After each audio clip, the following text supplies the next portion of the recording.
Okay. Bohr's postulates already we completed in last class. Related to Bohr's postulates based on the energy principle. Okay, what is the energy released when transition takes place from higher energy level to lower energy level? Already we derived the formulas for them. Okay, related to those concepts, I will discuss few examples and then I will start the new topic X-rays. Okay, so in this first one is, let nu1 be the frequency of the series limit of Lyman series and nu2 be the frequency of the first line of the Lyman series. Okay, nu3 be the frequency of the series limit of Balmer series. Then the relation among them is what?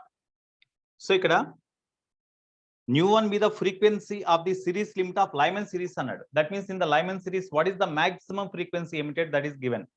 For in the Lyman series, to emit the radiation having maximum frequency, from which level to which level transition to be taken place? Tell me. In Lyman series, to emit the maximum frequency, which is the frequency limit of the Lyman series, what is the transition to be taken place? From which level to which level? N to 1. 1 to infinity. Infinity to 1, sir. Infinity to 1 kada? N1 is equal to 1, N2 Infinity is to equal 1. to infinity. So infinity to 1 ante idega.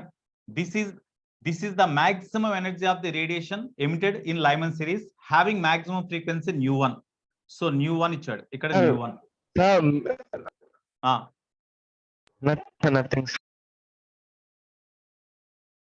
Okay. Next, nu2 be the first line of the Lyman series. Nu2 be the first line of the Lyman series ante for the first spectral line of the Lyman series. From which level to which level transition to be taken place? 1 to infinity. For first line andi. 2 to 1, 3 to 1, 4 to 1, 5 to 1, infinity to 1. Ante kada? First line of the Lyman series ante 2 to 1. 2 to 1 transition జరగాలి. అప్పుడు emit అయ్యే radiation యొక్క frequency nu2 అని ఇచ్చాడు. Okay, next nu3 be the frequency series limit of Balmer series అన్నాడు. nu3 be the frequency limit of the Balmer series అన్నాడు. అంటే Balmer series లో ఎమిట్ అయ్యే మాక్సిమం ఫ్రీక్వెన్సీ అన్నాడు. అంటే ఆ ట్రాన్సిషన్ ఎక్కడి నుంచి ఎక్కడ జరిగి ఉంటుంది? Infinity to 2. Very good. Balmer series లో transition takes place from high range levels to second లెవెలే కదా. కాబట్టి maximum frequency of the emitted radiation in the Balmer series అన్నాడు. కాబట్టి ఇన్ఫినిటీ టు సెకండ్ లెవెల్ కి ట్రాన్సిషన్ జరుగుతుంది. అప్పుడు ఫ్రీక్వెన్సీ nu3. అయితే ఇక్కడ from the energy diagram here, the energy released from when transition takes place from infinite level to first level, అది E1 అనుకోండి. ఇక్కడ second level to first level energy E2 అనుకోండి. Infinity to third level second level and transition జరిగినప్పుడు energy E3 అనుకోండి. ఇక్కడ from the diagram E1 is equal to E3 plus E2 కదా. E1 is equal to E3 plus E2 లేదా E2 plus E3 రాయొచ్చు కదా. E1 అంటే frequency of the emitted radiation తెలుసు కాబట్టి therefore energy equivalent to frequency nu1 is h nu1 is equal to h nu2 plus h nu3. So therefore that implies nu1 is equal to nu2 plus nu3. So what nu3 is equal to something అని ఇచ్చాడు. So therefore nu1 minus nu2 is equal to nu3. This is the relation. In this way you have to do. Note down. Here this is the problem in our material. 16th problem in exercise 1 level 1. 16th problem అండి ఇది మన material లో.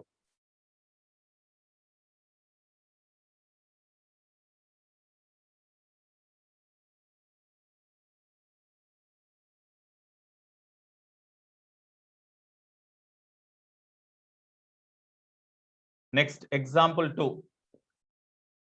Here in our material, level 1, exercise 1, page number 15. 16th problem. Page number 15. 16th problem అండి ఇది. Okay, next page number 15. 17th problem. 17, 18. These are important.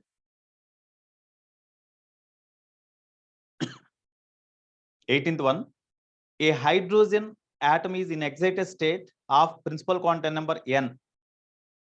The hydrogen atom is in excited state of principal quantum number n. అంటే nth level లో electron ఉంది.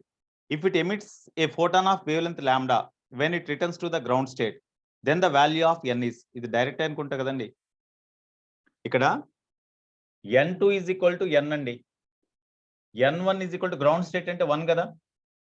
అప్పుడు what is the value of wavelength of the emitted radiation in this case is equal to lambda అన్నాడు.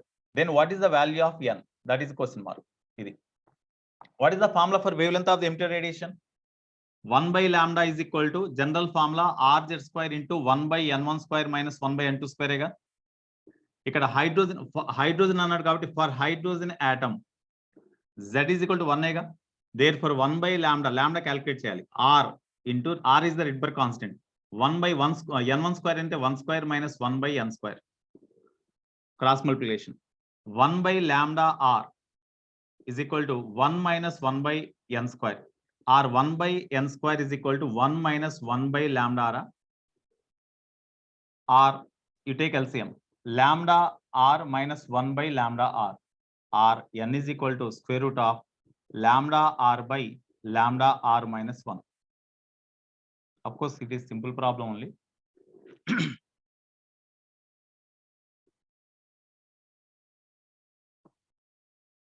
Next.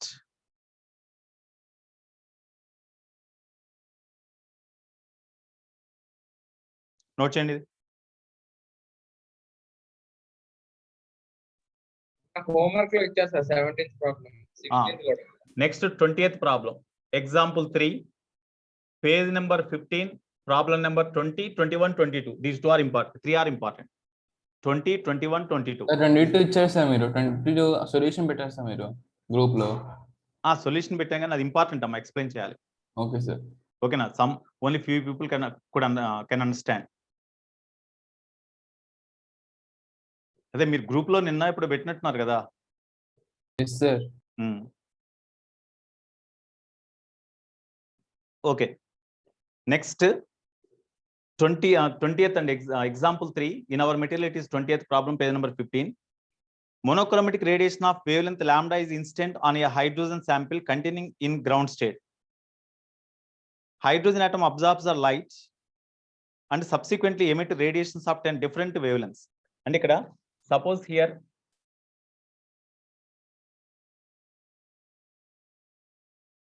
suppose this is the nucleus of the hydrogen atom. Nucleus charge Ze, hydrogen atom kabatti Z is equal to 1, of course. So it has only one proton. So monochromatic radiation of wavelength lambda is instant on a hydrogen sample. Ante deen meeda radiation instant avutundi, lambda wavelength kala radiation instant avutundi. So whenever this wavelength of the radiation instant on the atom is lambda, because of this energy of the radiation instant on the atom is excited. ఈ atom high range level కి excite అయింది. ఇక్కడ high range level అంటే ఏ energy level మనకు తెలియదు. High range level కి electron excite అయింది. ఇక్కడికి excite that whenever the electron is excited to high range level in the atom, that atom is unstable. So to get stability, the electron transition takes place from high range level to the first energy level. Adi in ground, initial it is in ground state. Whenever it is in ground state, the electron in the hydrogen atom in the first energy level. The electron in the hydrogen atom is in the first energy level. This is first, second, third, like this, no? So as hydrogen atom is initially in ground state, the electron in the hydrogen atom is in first energy level. But because of radiation instant on them, due to absorption of this energy of the radiation instant on the atom is excited, so that electron excited from first level to some n level. That energy level to which it is excited, that is not given. But whenever transition takes place from this level to first level, 10 different possible wavelengths are emitted అన్నాడు. అంటే 10 different spectral lines emit అని అన్నాడు. Here, because of excitation, up to what energy level it is excited, from that level, when transition takes place to the first energy level, it emits the different possible spectral lines, 10 different possible spectral lines, లేదా different wavelengths అన్నాడు. అంటే 10 spectral lines emit అయినాయి. అంటే ఇక్కడ no doubt transition takes place from this level to this level, first level. అంటే n2 is equal to n అనుకుందాం, n1 is equal to first level కి transition జరుగుతుంది. Number of spectral lines emitted అంటే because of transition 10 different wavelengths are emitted, means 10 different spectral lines are obtained. That's why number of spectral lines obtained is 10 ఇచ్చాడు. 10 different spectral lines అన్నాడు. Okay, so what is the relation among them? To obtain the number of spectral lines emitted due to transition of the electron in the atom from N2 level to N1 level is what? n into n minus 1 by 2. N equal to General form is N2 delta n into into delta n plus 1 by 2. okay. Number of spec lines emitted is equal to N2 minus N1 into general formula. N2 minus 10 to N1 minus n1 plus 1 plus 1 by whole by 2 na? 2. yes. This is 10. N2 means N minus N1 means 1. N2 means N minus N1 1 plus 1 whole by 2. So 10 is equal to that, 20 is equal to, do cross multiplication. 20 is equal to N minus 1 into Equal to N. 5. Okay, after N is equal to ఎంత వస్తుంది? 5. 5. So N is equal to 5. That means this atom, when radiation, instant radiation is absorbed by the atom, then electron is excited to 5th level. Electron is excited to 5th level. Okay, now what is the wavelength of the instant radiation అన్నాడు? Wavelength of the instant radiation. And ఇక్కడ as the electron is excited means definitely inelastic collision takes place here. So total energy, what ఇది particle ఏం కాదు ఇది, కాబట్టి total energy of the instant radiation is absorbed by this one. So in order to excite the electron from first level to second level, whatever the energy is required, that energy is given by this radiation only, no? Okay, what is the energy required to excite the electron from N1 level to N2 level? Energy required to excite the electron from N1 level to N2 level is equal to Minus 13.6 Z square into 1 by N1 square minus 1 by N2 square. N2 square. This is the energy absorbed by the atom to excite the electron from N1 level to N2 level. This is equal to energy supplied by energy of the radiation instant on them. That is equal to H nu రాయొచ్చు లేదా Hc by lambda రాయొచ్చు కదా. అయితే ఇది electron volts లో ఉంది కాబట్టి definitely we can write this in 12,400 రాసేయండి. అప్పుడు వేవ్ లెంత్ ఇక్కడ ఇది ఎలక్ట్రాన్ వోల్ట్స్ లో వస్తుంది ఆన్సర్. అప్పుడు ఇక్కడ ఇది యాంగ్స్టమ్స్ లో ఉంటుంది, యాంగ్స్టమ్స్ ఇది. సో ఇప్పుడు సబ్స్టిట్యూట్ చేయండి. 13.6 ఇంటూ జెడ్ అంటే 1 స్క్వేర్, హైడ్రోజన్ ఆటమే కదా, 1 బై N1 స్క్వేర్, N1 అంటే 1 స్క్వేర్ మైనస్ 1 బై 5 స్క్వేర్ కదా, 5 వచ్చిందిగా, 5 square is equal to 12,400 by lambda. So దీని నుంచి లాంబ్డా క్యాలిక్యులేట్ చేస్తే, సింప్లిఫై చేస్తే మీకు 950 వస్తుందండి.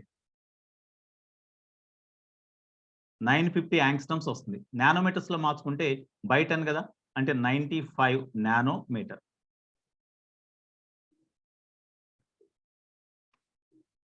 nanometer is the answer. Note down.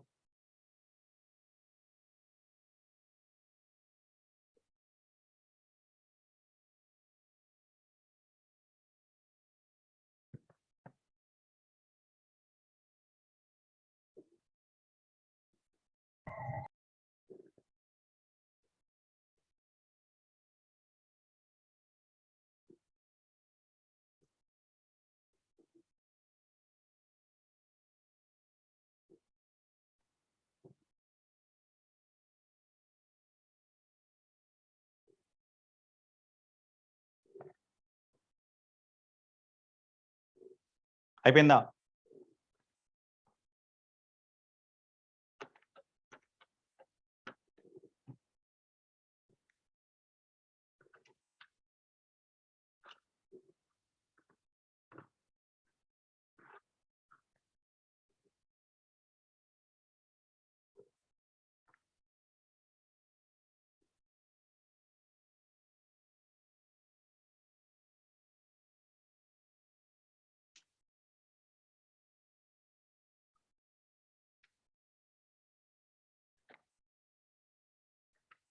Okay, next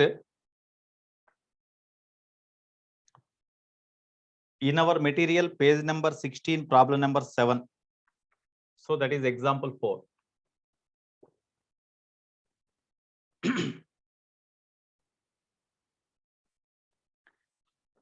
Very, very important. An hydrogen atom is in ground state is moving with the initial kinetic energy K. It collides head on with helium ion, helium singly ionized ion. In ground state, kept at rest but free to move. Find minimum value of K so that both the particles can excite to their first excited states. So here there is one hydrogen atom. Hydrogen atom ek mass M1. That is equal to m అనుకోండి. అయితే hydrogen atom యొక్క mass అంటే 1 AMU కదా, 1 AMU. Here an hydrogen atom in the ground state, అంటే ఇది excited state లో లేదండి, ground state లోనే ఉంది. అంటే ఎలక్ట్రాన్ గ్రౌండ్ స్టేట్ లో ఉంది, ఫస్ట్ లెవెల్లో ఉంది. Here it is projected with kinetic energy K, అంటే initial kinetic energy is equal to K. Okay, ఇక్కడ ఇనిషియల్ కైనెటిక్ ఎనర్జీ ఉంది కాబట్టి ఇనిషియల్ వెలాసిటీ ఉన్నట్లే కదా, ఇనిషియల్ వెలాసిటీ U1 అనుకోండి, initial kinetic energy K. It collides helium nucleus, helium plus ion, helium plus ion తో collision జరిపింది. హీలియం plus అయాన్ అంటే దీంట్లో ఓన్లీ 1 ఎలక్ట్రానే ఉంది కదా, ఇంకా ఒక ఎలక్ట్రాన్ ఆల్రెడీ రిమూవ్ చేశారు, సింగిల్ అయనైజ్డ్ కదా, ఒక ఎలక్ట్రాన్ రిమూవ్ చేస్తారు, only 1 electron is there, that to it is in ground state అన్నాడు, ఎగ్జైటెడ్ స్టేట్ లో లేదు.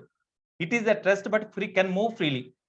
కాబట్టి ఇనిషియల్ గా దీని యొక్క మాస్ ఎంత ఉంటుందంటే హీలియం ఆటమ్ కాబట్టి దీని యొక్క mass 4 times the mass of the hydrogen కదా, అంటే 4 AMU. ఇది ఇనిషియల్ గా రెస్ట్ లో ఉంది కాబట్టి దీనికి initial velocity U2 is equal to 0. Kinetic velocity 0 కాబట్టి కైనెటిక్ ఎనర్జీ కూడా 0నే. ఇది now this hydrogen atom is projected towards the helium atom or helium ion with kinetic energy K. Then after collision these 2 atoms are excited, this atom and this ion both are excited అన్నాడు, both are excited to whenever collision takes place, then find the minimum value of K so that both of the particles can excite to their first excited states అన్నాడు. First excited states అంటే second energy లెవెల్సే కదా, అంటే దీంట్లో second energy level కి excite అయింది, దీంట్లో కూడా second energy level కి ఎగ్జైట్ అయింది, first to second energy levels కి ఎగ్జైట్ అయినాయి. In order to excite the electrons, in order to excite the atoms, the 2 atoms from first level to second level, definitely they need some energies. What are the energies? In order to excite the atom, in order to excite the electron in the hydrogen atom from first to second level, what is the energy required? For this, what is the energy required? We have to find first. ఆ రెండింటిని add చేయండి, that is the total energy required to excite the 2 atoms అని రాయించుకున్నాం. కాబట్టి energy required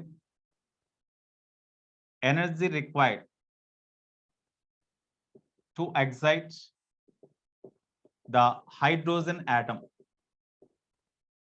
from first to second level, comma, E1 is equal to, what is the formula?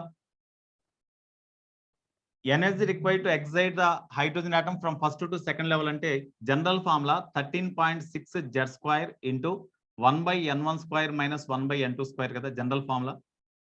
మీకు ఈ formula idea ఉంటే okay, sorry formula idea ఉండాలి, లేదు మీకు energy levels కనుక idea ఉంటే energy of the electron the first orbit ఎంత అవుతుంది, -13.6, సెకండ్ ఆర్బిట్ లో -3.4 ఆ టైప్ లో ఉన్నాయి కదా, ఆ వాల్యూస్ ఐడియా ఉంటే డైరెక్ట్ గా రాసేయచ్చు, డిఫరెన్స్ తీసుకుంటే ఆన్సర్. అట్లా లేనప్పుడు ఇట్లా చేయండి. ఇది హైడ్రోజన్ ఆటం కాబట్టి 13.6 into 1 square into 1/N1 అంటే 1 square, N1 అంటే 1, N2 అంటే 2 square. So this is equal to 13.6 into 3/4, 4 3s are 4 4s are, so 10.2 electron volt. అంటే energy required to excite the hydrogen atom from first level to second level is equal to 10.2 electron volt అండి. So E1 is equal to 10 electron volt, 10.2 electron volt. Similarly, energy required to excite the helium ion from first level to second level. Energy required to excite the helium nucleus, helium ion, nucleus కాదు helium ion, from first level to second level, comma, E2 is equal to, formula ఇదేగా 13.6 Z² into 1/N1 square minus 1/N2 square, ఇదేం మారదుగా. So E2 is equal to 13.6 into helium nucleus కి Z ఎంత 2 కదా, since Z is equal to 2, so 2 square into 1/1 square minus 1/2 square, so this is equal to 13.6 into 3, that is equal to, ఇక్కడ 3/4 వస్తుందిగా, 4 cancel అయిపోతుంది 3, so 3 6s are 18 point, 3 3s are 9 అంటే 10, 1 reminder, 3 1s are 3 4, 40.8 electron volts. ఇది energy required to excite the helium ion. Therefore total energy required to excite the hydrogen atom and helium ion. Therefore total energy required to excite hydrogen and helium ion, comma, E is equal to E1 plus E2. Therefore, E is equal to E1 ante 10.2 plus E2 ante 40.8. That is equal to 51 electron volt kada. Note cheyandi. This is the energy required to excite the hydrogen atom and helium atom. That is equal to this one. This energy must be lost by the hydrogen atom when collision takes place with them. Now, what is the type of collision to be taken place between them to excite the two atoms? ఈ రెండు excite అవ్వాలంటే what is the type of collision takes place? Inelastic. Yeah, whenever inelastic collision takes place, then only this particle, this atom or this atom loses energy due to inelastic collision, and that loss of energy is absorbed by these two atoms to excite. Kabatti inelastic collision must be taken place. Okay, note down, note change first.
Okay.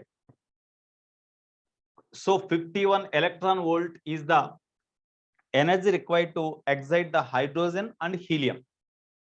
So this is the energy lost due to collision. Therefore, energy lost due to collision, due to inelastic collision, energy lost due to inelastic collision between H and helium, comma, delta K is equal to E, which is equal to 51 electron volt. Ikkada, whenever inelastic collision between these two, what is the energy lost we have to find? Do you know the formula for energy lost due to inelastic collision? Formula idea ante okay, otherwise law of conservation of energy principle apply chesi energy loss ni find out cheyali. Okay, so here what is the initial energy of the system? Initial energy అంటే initial energy అంటే initial kinetic energy, ఇంకా అంటే kinetic energy, initial kinetic energy Ki of the system అంటే ఇది rest లో ఉంది, only దీనికి ఒక్కదానికే ఉంటుంది. So that is K which is equal to half mass of the hydrogen atom m into velocity square. Velocity square అంటే u1 square, u1 is equal to v0 అనుకున్నాం, v0 అనుకున్నాం. So v0 square. ఇది initial kinetic energy of the system. Whenever collision takes place between them, what is the velocity of the two particles? I think as the collision is elastic, as collision is inelastic, sorry, collision is inelastic. No doubt the every collision obeys the law of conservation of linear momentum. That's why according to law of conservation of linear momentum, m1 u1, m1 u1 అంటే m1 u1 plus general formula m2 u2 is equal to m1 v1 plus m2 v2, general formula ఇది. m1 అంటే mass of the hydrogen atom m, u1 అంటే దానికి velocity v0 plus u2 అంటే ఇది rest లో ఉంది కాబట్టి ఇనిషియల్ గా 0. తర్వాత after collision, as the collision is inelastic, after collision the two atoms or two particles are combined together in inelastic collision. So m plus 4m, m1 plus m2 కదా, into common velocity v, where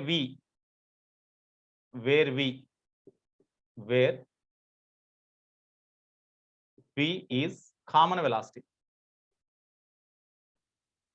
Therefore దీని నుంచి V is equal to ఎంత వస్తుందండి? V0 by 5 V0 by 5. Okay, therefore final kinetic energy of the system. Final kinetic energy of system. ఎందుకంటే initial kinetic energy మనకు తెలుసు, final kinetic energy of the system కూడా తెలిస్తే అప్పుడు loss of kinetic energy due to collision వస్తుంది కదా. ఆ loss of kinetic energy absorbed by the 2 atoms to excite కి ఈక్వల్ అవుతుంది. So final kinetic energy of system K final is equal to half. అయితే ఇక్కడ జరిగిన కొలిజన్ ఇన్ఎలాస్టిక్ కాబట్టి after collision the 2 particles combine together. కాబట్టి total mass of the 2 particles m1 plus m2 into final velocity square అంటే v square.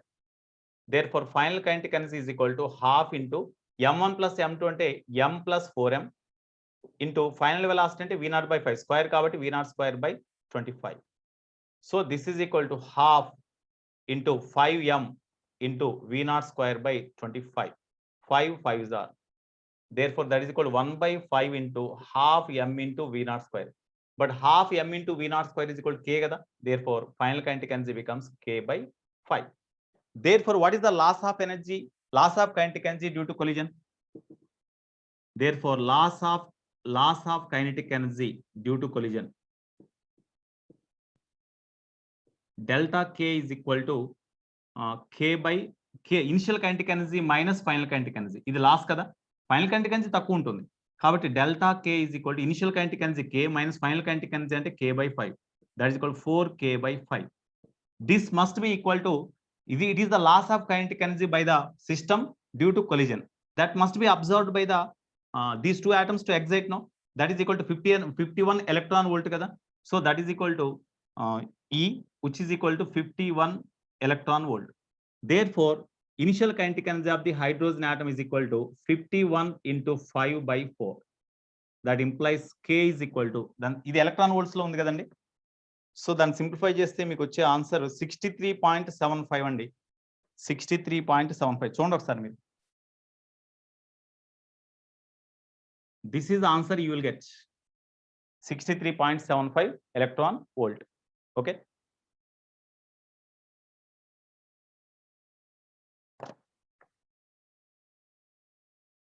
ఈ left side arrange చేసేయచ్చా? Left side arrange చేయొచ్చా?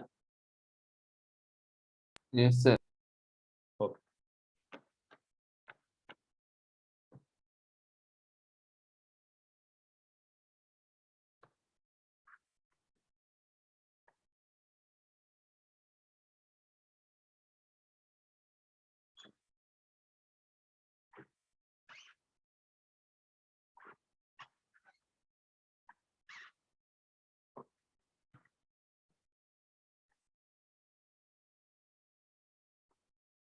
Next, what is the example number? 3 or 4? 5, sir. 5. Okay. Example 5. In our material page number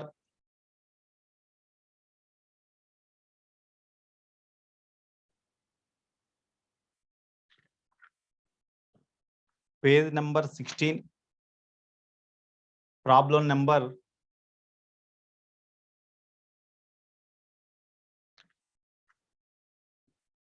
page number problem number 22. Problem number 22. Very, very important problem. This is also.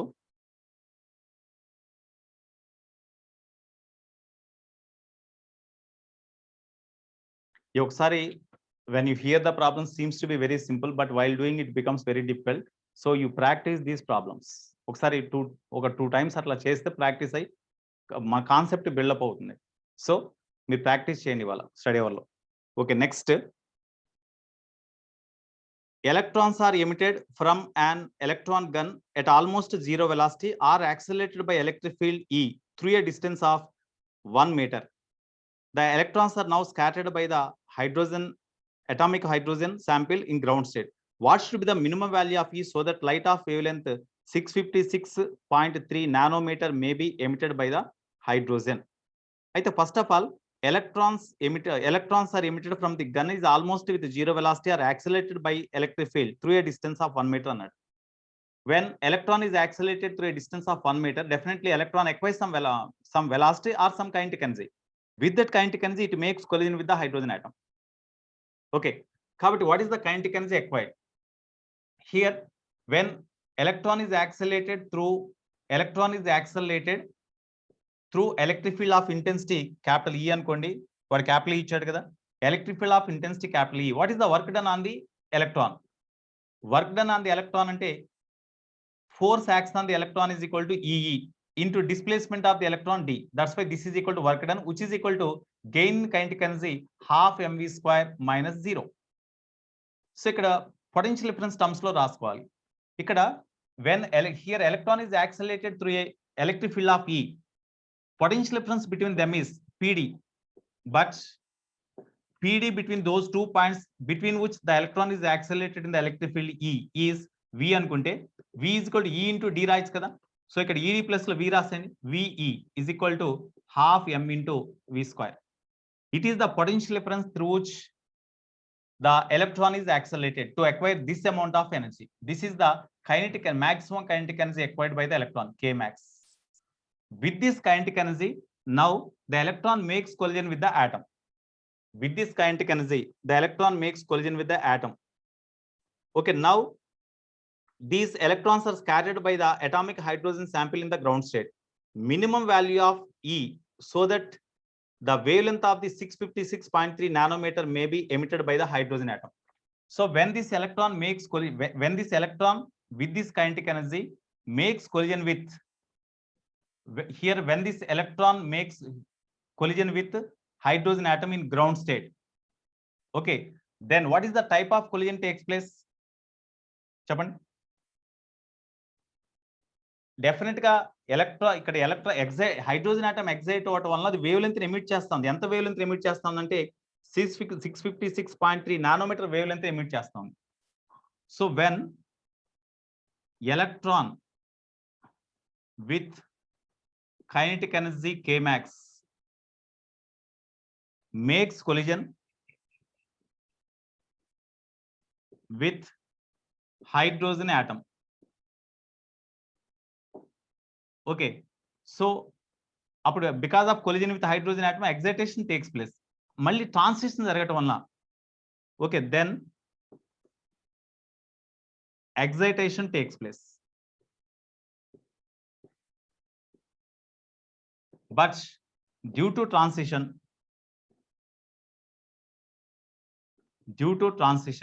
it emits radiation of wavelength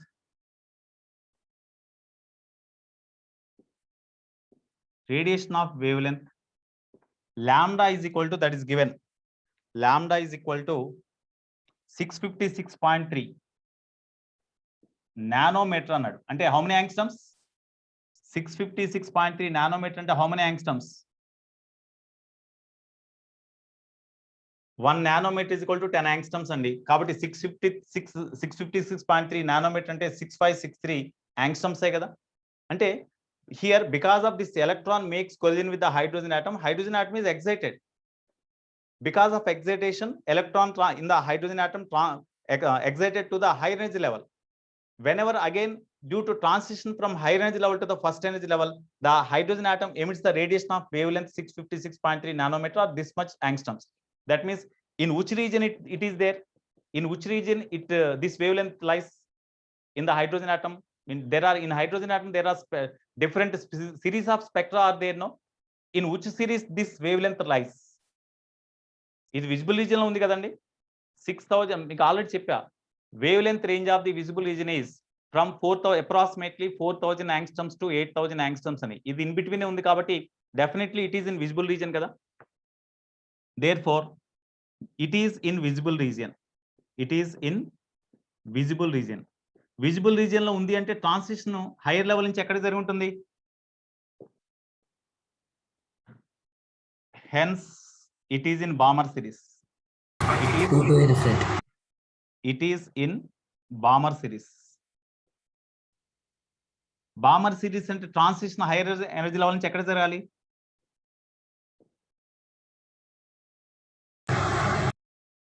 hire energy level నుంచి ఏ level కి transition జరగాలి Balmer series లో? Second level. Second level. So second level. మరి ఇంత wave length గల range emit కావాలి అంటే ఇంత వేవ్ లెంత్ గల రేంజ్ తర్వాత ఇక్కడ దాంట్లో ఇంకో పాయింట్ ఇచ్చాడు. The electrons are now scattered by the atomic hydrogen sample in the ground state. What should be the minimum value of E so that the light of wavelength 656.3 nanometer may be emitted by the hydrogen atom. అయితే ఎంత minimum energy గల electron మనం తీసుకున్నప్పుడు ఇంత wave length గల radiation emit అవడానికి possibility ఉంది. ఇది మినిమం ఎనర్జీ అన్నాడు కాబట్టి for the minimum energy of the colliding electron ఈ వేవ్ లెంత్ ఎమిట్ కావాలంటే మినిమం ఎనర్జీ కావాలి. దీనికి ఇంత వేవ్ లెంత్ గల రేడియేషన్ ఎమిట్ అవ్వాలంటే అది ఎగ్జైట్ అయ్యే లెవెల్ తక్కువ లెవెల్ ఉండాలి, మినిమం పాసిబుల్ లెవెల్ ఉండాలి. మినిమం పాసిబుల్ లెవెల్ అంటే ఆల్రెడీ ట్రాన్సిషన్ సెకండ్ లెవెల్కి జరిగింది. ఇక్కడ ఎమిట్ అయ్యే రేడియేషన్ ఎనర్జీ మినిమం ఉంది అంటే ఎగ్జైటేషన్ ఎనర్జీ కూడా మినిమం ఉంటుంది. ఇది కొలిజన్ జరిగినప్పుడు హైడ్రోజన్ ఆటంతో కొలిజన్ జరిపినప్పుడు ఈ ఎనర్జీ మినిమం కావాలంటే ఈ ఎలక్ట్రిక్ ఫీల్డ్ మినిమం కావాలంటే intense of electric field minimum కావాలి అంటే ఇక్కడ ఇంటెన్స్ ఆఫ్ ఎలక్ట్రిక్ ఫీల్డ్ అంటే ఇదే కదండి, ఇదేగా. దీన్ని ఇట్లా రాసుకోవచ్చు, అసలు పొటెన్షియల్ డిఫరెన్స్ కూడా అవసరం లేదండి, డైరెక్ట్ గా రాసేయండి. సో ఇక్కడ పీడీ కూడా అవసరం లేదు. ఈఈ ఇంటూ డి అంటే 1 meter, that is equal to K max. లేకపోతే కైనెటిక్ ఎనర్జీ కే అనుకోండి, ఇది kinetic energy. Small K, capital K అయితే Boltzmann constant, small K kinetic energy of electron. ఇక్కడ దీంట్లో ఈ మినిమం ఉండాలి. మినిమం అంటే కైనెటిక్ ఎనర్జీ మినిమం కావాలి. కైనెటిక్ ఎనర్జీ మినిమం కావాలంటే ఎగ్జైటేషన్ మినిమం లెవెల్కి జరగాలి. Whenever excitation takes place to the minimum level and when transition takes place as it emits the radiation in Balmer series, for minimum energy to excite అంటే ఏమవుతుందండి, minimum energy required to excite అంటే second level కి transition జరిగింది కాబట్టి just immediate గా ఉండే level కి excite అవ్వాలి. అంటే ఏ లెవెల్ అవుతుంది, థర్డ్ లెవెల్. కాబట్టి N2 is equal to definite గా ఇది థర్డ్ లెవెల్ కావాలి. అంటే ఈ ఎలక్ట్రాన్ వలన గ్రౌండ్ స్టేట్ లో ఉన్న హైడ్రోజన్ ఆటమ్ ఏ లెవెల్ కి ట్రాన్సిషన్ జరగాలి, గ్రౌండ్ స్టేట్ లో ఎలక్ట్రాన్ ఉంది హైడ్రోజన్ ఆటమ్ లో, అది థర్డ్ నుంచి సెకండ్ కి రావాలంటే మొదలు గ్రౌండ్ స్టేట్ నుంచి థర్డ్ స్టేట్ కి రావాల్సిందే కదా. దేర్ఫోర్ డ్యూ టు కొలిజన్ ఇది అరేంజ్ చేసేచ్చు కదండి.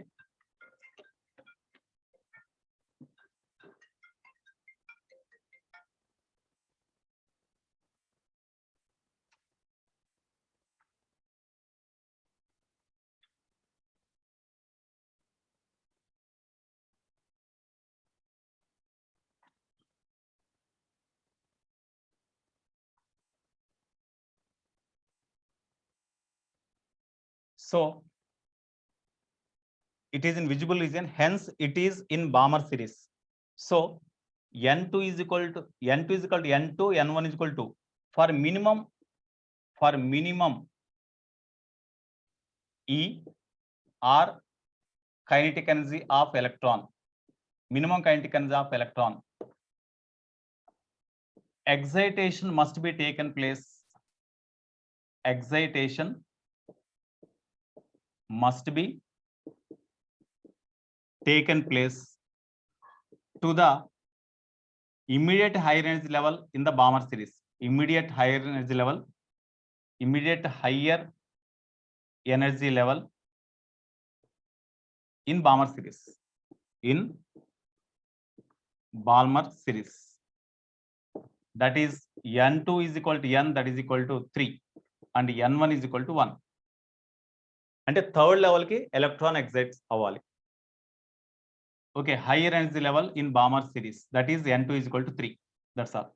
అంటే therefore energy required to excite the electron in hydrogen atom from N1 is equal to 1 to N2 is equal to 3 level. Third level కి excited గా చేయాలి. అంటే ఇనిషియల్ గా hydrogen atom ground state లో ఉంది. When ever electron makes collision with this kinetic energy, it has to excite to third level from first level. So what is the energy required? So దీనికి ఈ level కి transition జరగాలంటే energy required delta E is equal to formula 13.6 Z² into 1/N1² minus 1/N2² కదా. So 13.6 into Z² అంటే ఇక్కడ hydrogen ఆటమే కాబట్టి Z is equal 1 కదా. So 1 square into 1 by 1 square minus 1 by 3 square. So that is equal to 13.6 into 8 by 9. Simplify చేస్తే ఎంత వస్తుంది చూడండి. 13.6 into 8 by 9. So 13.6 into 8 by 9 gives approximately ఎంత వస్తుంది చూడండి. 12.1.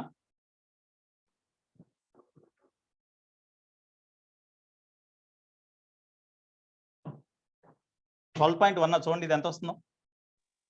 12.9 సార్. ఏంటమ్మా 12.9 9 వస్తుందా? ఎస్ సార్ 12.9 చూడండి ఒకసారి కరెక్ట్గా చూడండి. Sir 12.09.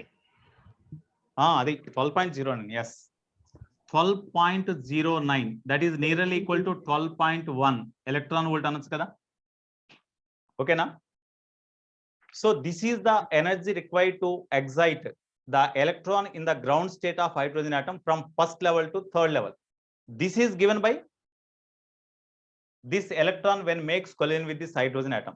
That's why this energy absorbed by the hydrogen atom due to collision is equal to loss of kinetic energy by the electron. Electron ఇంత kinetic energy తో collision జరిగినప్పుడు ఈ ఎలక్ట్రాన్ ఆటమ్ తో collision జరిగినప్పుడు ఇన్ఎలాస్టిక్ collision జరగటం వల్ల ఇది rest లోకి వచ్చేస్తుంది అనుకోండి. అప్పుడు దీని ఎనర్జీ మొత్తం లాస్ అయిపోయినట్లేగా. ఎందుకంటే వాడు అడిగింది minimum intensity of electric field అడిగాడు, మినిమం వాల్యూ.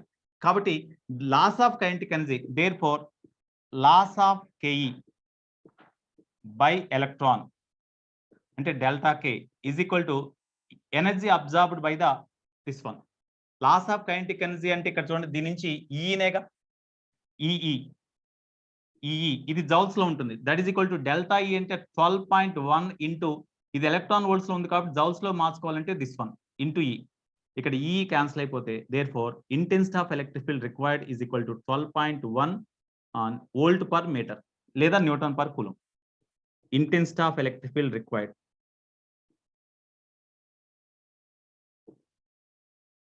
ఒకవేళ పొటెన్షియల్ డిఫరెన్స్ రిక్వైర్డ్ అడిగాడు అనుకోండి, పొటెన్షియల్ డిఫరెన్స్ రిక్వైర్డ్ అన్నప్పుడు ఈ intensity of electric field V is equal to E into D రాయొచ్చు కదా. అప్పుడు E is equal V by D అని రాస్తాం. అప్పుడు వి క్యాలిక్యులేట్ చేయొచ్చు. దీని నుంచే v is equal to E D అయినప్పుడు this is equal to E is equal to V by D. D అంటే 1 meter, v is equal to 12.1 volt అని రాస్తాం. అట్లా ఒక్కోసారి పొటెన్షియల్ డిఫరెన్స్ కూడా అడగచ్చు. The potential difference to which electron is to be accelerated to excite the hydrogen atom in ground state అంటాడు. అట్లా అప్పుడు కూడా చేయొచ్చు. నోట్ చేయండి. This is equal to V by D implies 12.1 is equal to v by d అంటే 1 meter. Therefore, potential difference PD is equal to 12.1 volts. That is the answer. Potential difference through which electron is to be accelerated to excite the hydrogen atom in ground state to emit the radiation of wavelength 6563 angstroms is that one. లేదా intensity of electric field through which electron is accelerated is 12.1 volt per meter. ఏదైనా రాయొచ్చు. అయితే వాడు ఇది అడిగాడు, అట్లా కూడా అడగచ్చు. నోట్ చేయండి.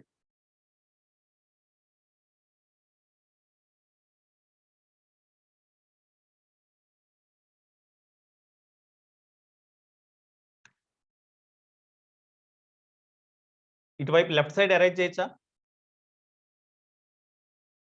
Yes, sir.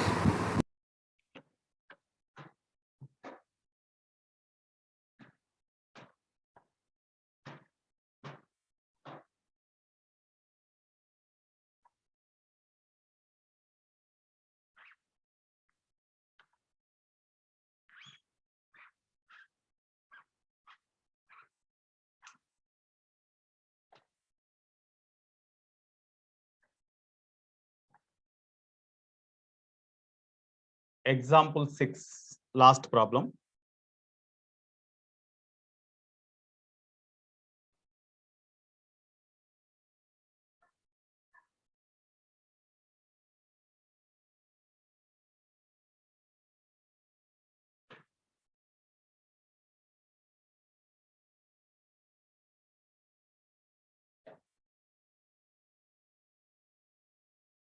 There are 3 energy levels A, B, C.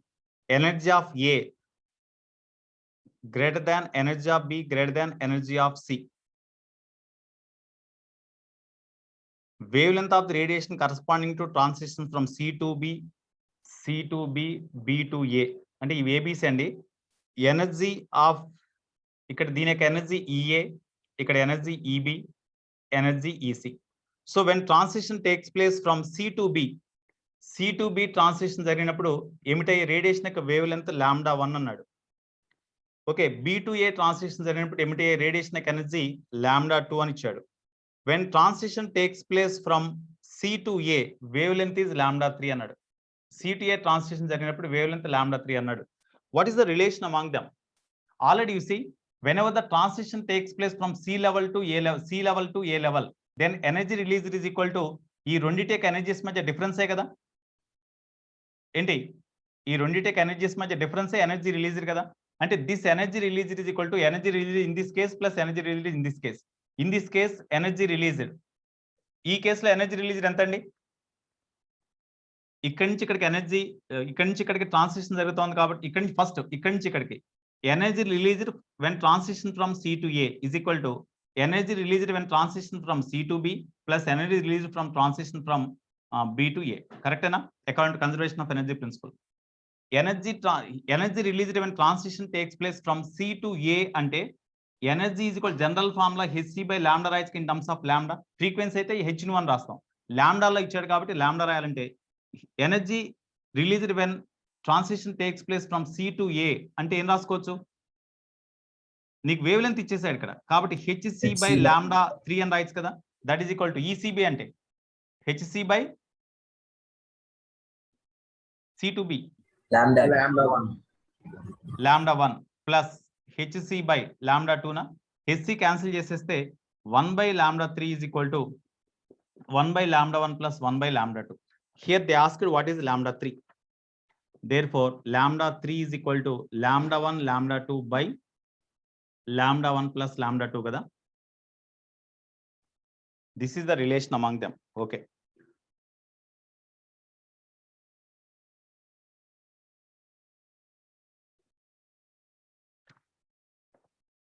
ఇది arrange చేసేయచ్చు కదా. Shall I erase this part? Yes, sir.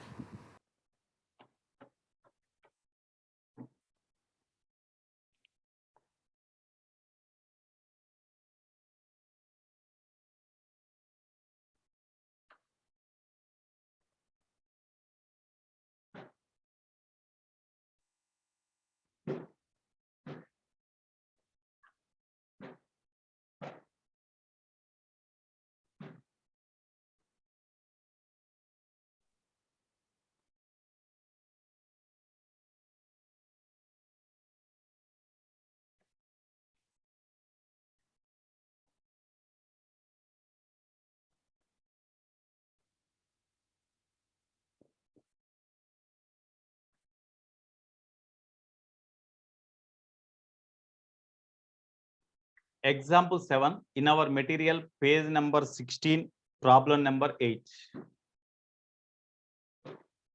Balmer gives an equation for the wavelength of the visible radiation of hydrogen spectrum as Balmer scientist gives the equation for the wavelength of the visible radiation of the hydrogen spectrum.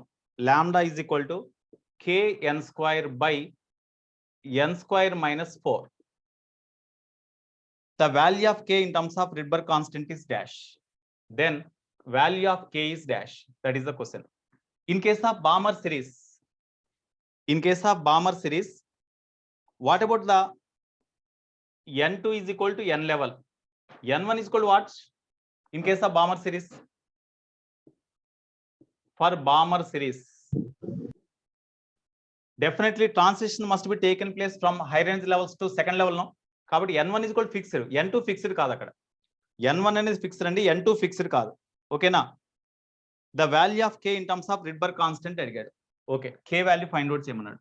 Whenever the transition takes place from n level to 2 level, what is the wave formula for wavelength of the emitted radiation?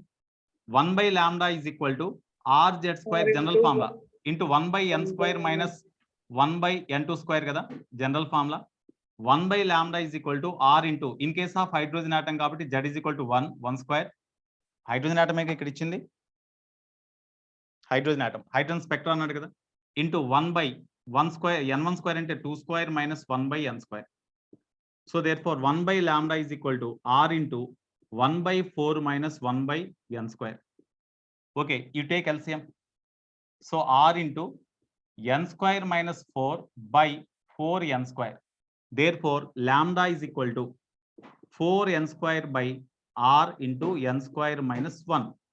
This is given equation is 1 and this equation is 2. When you compare the two, what about the k value? 4 by r. Sorry, identa 4 kadandi idi. When compare the two equations at the place of k, we are having 4 by r. That's why 4 by r is the answer in terms of Rydberg constant. 4 by r. Yes. Okay, now with this some models are completed. Now we will discuss the new topic in this chapter, X-rays.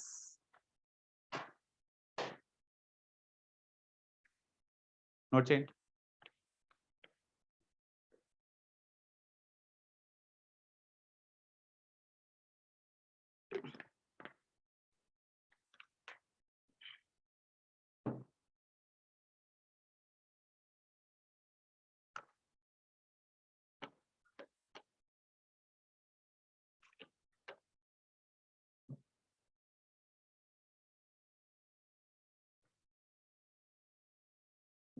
Erase చేసేచ్చా total గా? 1 minute. Okay.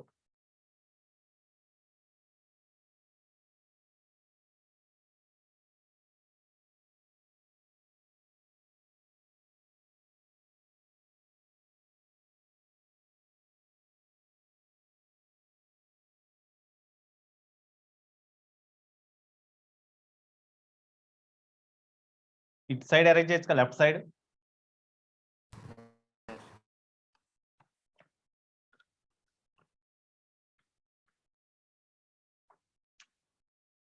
Total గా arrange చేసి. Okay.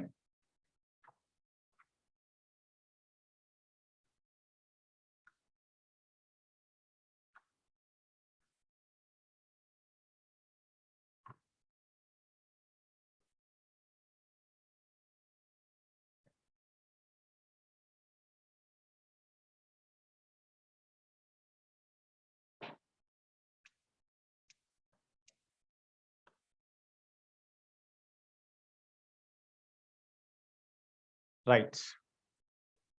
Next, a new topic in this chapter, X-rays.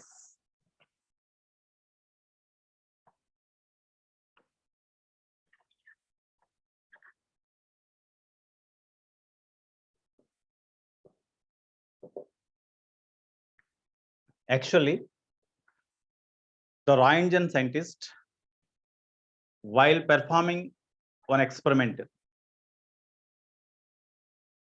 they observed some unknown energetic radiations are emitted from the discharge tube.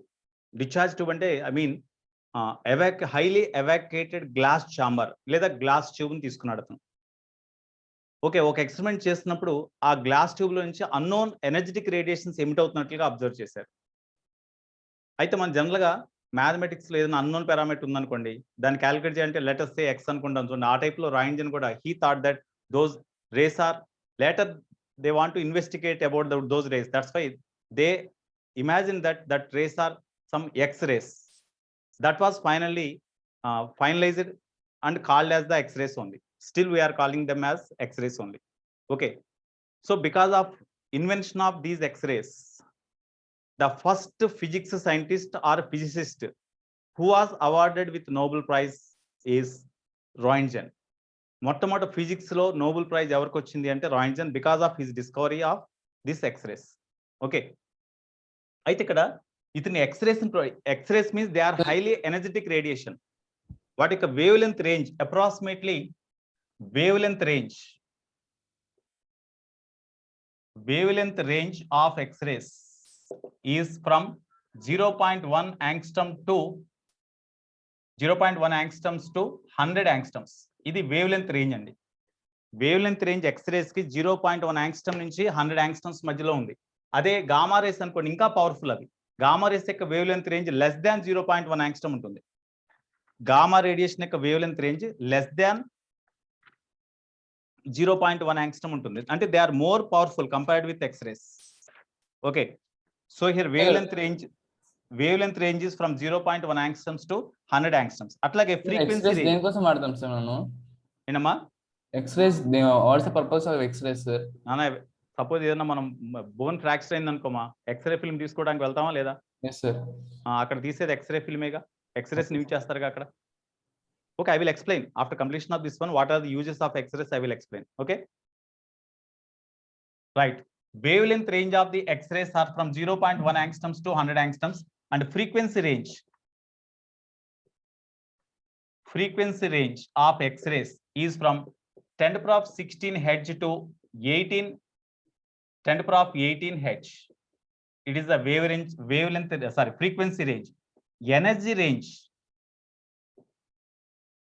Energy range of X-rays is from 100 electron volt to 10,000 electron volt. So more powerful X-rays these are.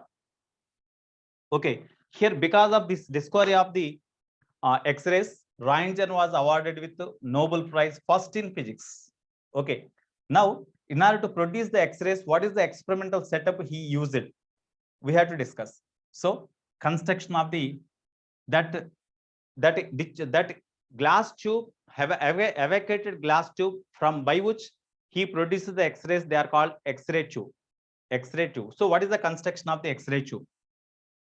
Here in X-ray tube, it consists of a glass tube.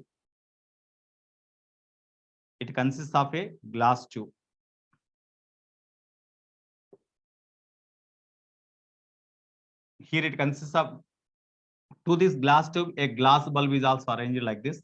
It is the glass bulb. And here to this side tube, here to this tube, here this is the glass bulb having two sides like this. One side is closed. Here this side is closed by window. దీన్ని close చేసేస్తారు. Okay, here this side is also closed. And it is highly evacuated. అంటే దీంట్లో అసలు air అనేది ఏ gas కూడా లేకుండా ఉండేట్టుగా evacuate చేస్తారు. Evacuate చేసి into this highly evacuated glass bulb, a tungsten filament is introduced. Tungsten filament.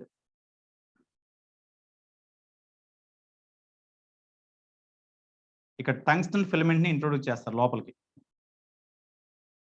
ఈ టంగ్స్టన్ ఫిలమెంట్ ని the two ends of the tungsten filament are connected to the low tension battery. లో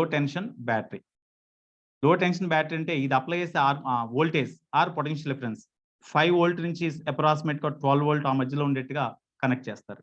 so this tungsten filament, this is the filament.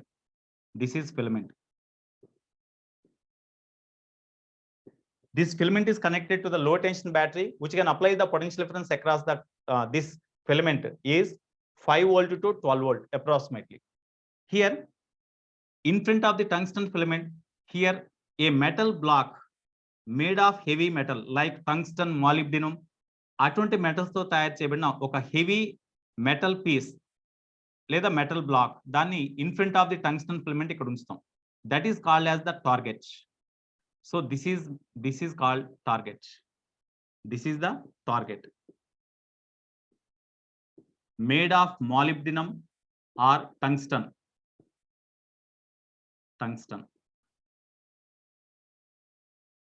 అంటే ఇక్కడ high atomic weight ఉన్న metals ఇవి. High atomic weight ఉందంటే melting point కూడా ఎక్కువ ఉంటుంది. కాబట్టి this is the metal made of metal having high atomic weight so that it is having high melting point. High melting point ఉన్న metals తో తయారు చే మెటల్స్ ని దీనికి ముందు కొంత డిస్టెన్స్ లో అరేంజ్ చేస్తారు. అయితే దీన్ని కూల్ చేయడానికి ఎప్పటికప్పుడు ఇక్కడ కోల్డ్ వాటర్ సర్క్యులేషన్ కూడా ఉంటుందండి. That is not shown here. Cold water circulation కూడా అరేంజ్ చేస్తారు. Okay, next just behind the filament a metal cup is arranged like this. It is the metal cup. This is metal cup. This is the metal cup. It is also made of heavy metals like molybdenum, అటువంటి వాటితో తయారు చేసిందండి. Metal cup is kept behind the filament. Okay, between the metal cup and this target, between the metal cup and the target A high potential difference about thousands of volts is applied. Metal cup కి తర్వాత ఈ target కి మధ్యలో high potential difference thousands of volts potential difference apply చేయాలి. By using batteries or cells, it is not possible to apply that amount of large potential difference across the filament and target అనొచ్చు, లేదా molybdenum and this metal cup and target అనొచ్చు. అయితే in order to apply large potential difference in thousands of volts across the filament and target or metal cup and target, induction coil is used. Induction coil. By means of induction coil, we can apply whatever the thousands of volts potential difference we need. We can apply that amount of potential difference with the help of the induction coil. Okay, here the potential difference applied across this filament and target is about 10,000 volt అంటే 10 kilovolt to 50 kilovolt కూడా apply చేయొచ్చు. 50 లేదా 40 kilovolt అట్లా apply చేయొచ్చు. అంత thousands of volts apply చేయడానికి induction coil ని ఉపయోగిస్తారు. బ్యాటరీ ఇక్కడ పనిచేయదు. You cannot construct that type of battery. It is very very very expensive. కాబట్టి ఇండక్షన్ కాయిల్ ని యూజ్ చేస్తారు. Okay, here it is highly evacuated. So what is the role of this metal cup? Suppose here, whenever the switch is closed, when the filament is connected to cell and switch is closed, then current passing through the filament, no? When electric current passing through the filament, then filament gets heated, because whenever the electric current passing through the filament, as the filament offers some resistance, then according to Joule effect, heat energy is produced. When heat energy is produced, then this filament becomes red hot. Whenever filament becomes red hot, then the energy produced or heat energy produced may be sufficient to remove to come out the electrons from the atoms of the filament. That's why electrons are ejected.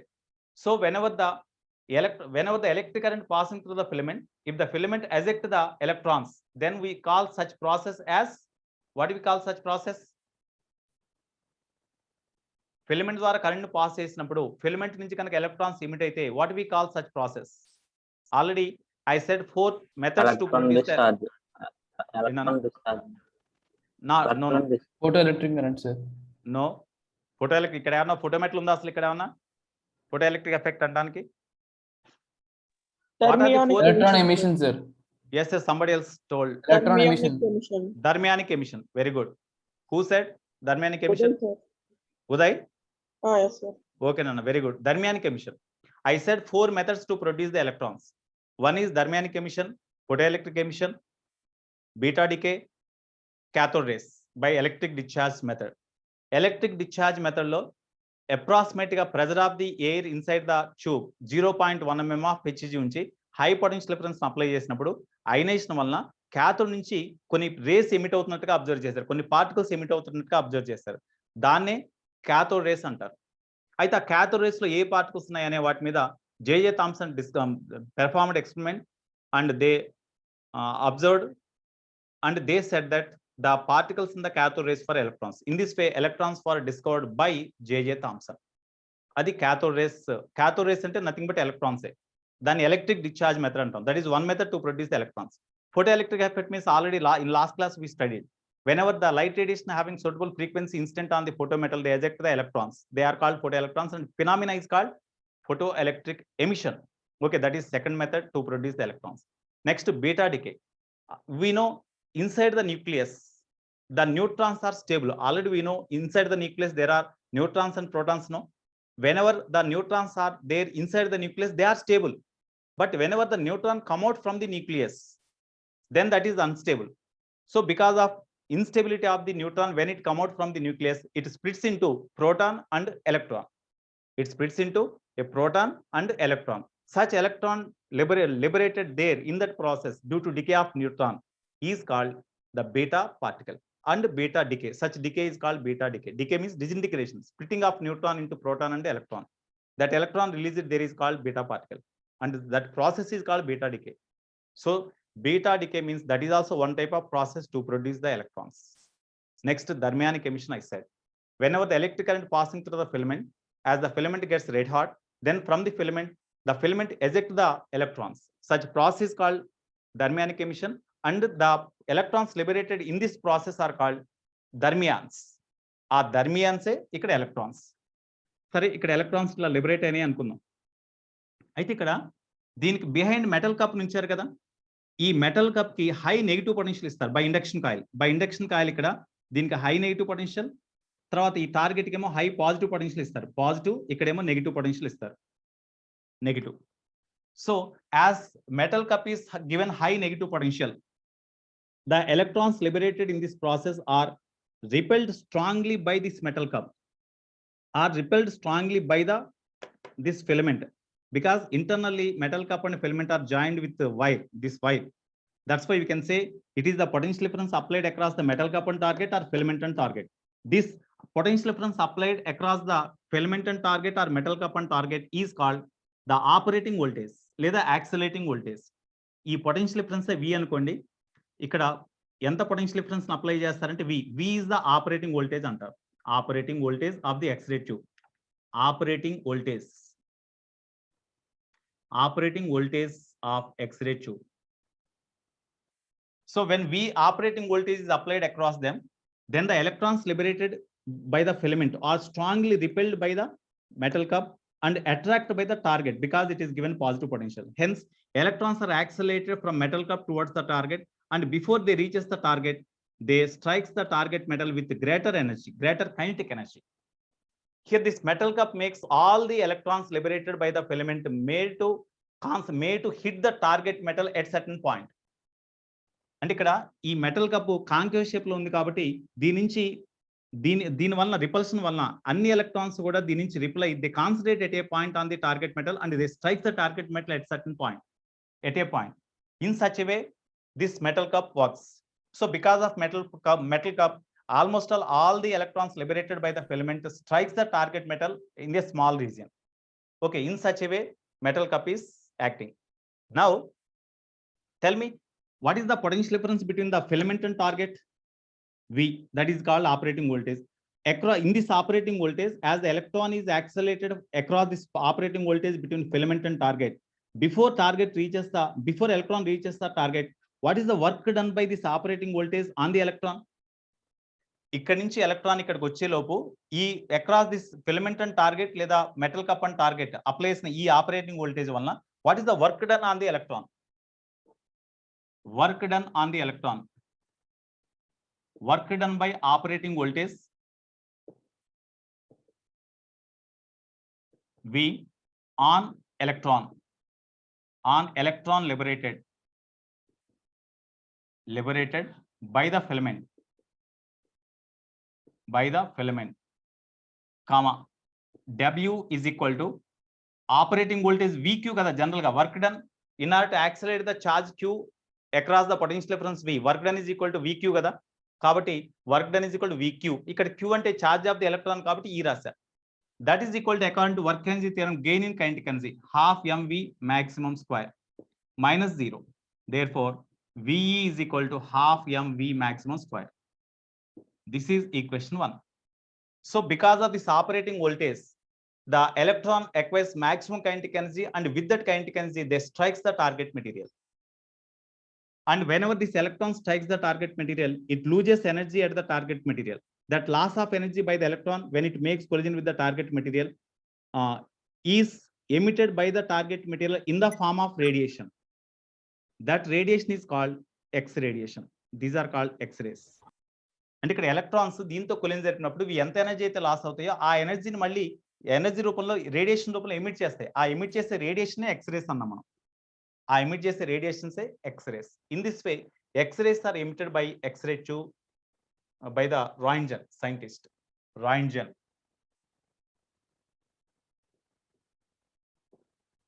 ఈ రాయింజన్ అనే scientist ఈ method ద్వారా ఇట్లా X-rays ని produce చేశాడు. అయితే ఇక్కడ whenever the electrons strikes the target material, immediately this electron when strikes the target material cannot lose their total energy by single collision to the target material. ఎందుకంటే when electron travel from metal cup towards the target material, okay, the electrons exist whenever electron makes collision with the target material, it rebounds back. It rebounds back by by loss of a part of its energy to the target material, it rebounds back. ఇది elastic collision కాదు ఇక్కడ. కాబట్టి ఇక్కడ కొంత energy loss అయ్యి మళ్ళీ rebounds అవుతుంది. కొంత ఎనర్జీ లాస్ అయింది కాబట్టి రిబౌన్స్ అయినప్పుడు మళ్ళీ సేమ్ ఎనర్జీతో రిబౌన్స్ కాదు, కాబట్టి కొంత డిస్టెన్స్ బ్యాక్ వస్తుంది. కానీ while it is coming back, again this metal cup repulse and this target attracts. That's why in this direction velocity gradually decreases, and again in this direction they accelerate and again makes collision. In this way, for due to each and every collision, the electron loses their part of energy, and finally after number of collisions made by the electron, when they strikes the target material or target metal, it loses its energy at the target material. So because of electron loses their energy, kinetic energy at the target material due to repeated collisions made, or due to the number of collisions made by the electron with the target material, it loses energy step by step. Whenever it loses energy to the target material absorbs that energy, and due to that the electron in the atom of the target material excited, and again due to transition to lower energy level, they releases the energy. That energy is this one. That energy is emitted in the form of X-rays. Okay, here the Roentgen measured the intensity of the emitted X-rays and the wavelength of the emitted X-rays. Different wavelengths of the emitted X-rays ki no intensity of the X-rays ki madhya graph draw chesinappudu aa graph lo based on the graph, here the Roentgen measured the intensities of the various X-rays emitted having different wavelengths, and he drawn a graph. From that graph he said that there are two types of spectra.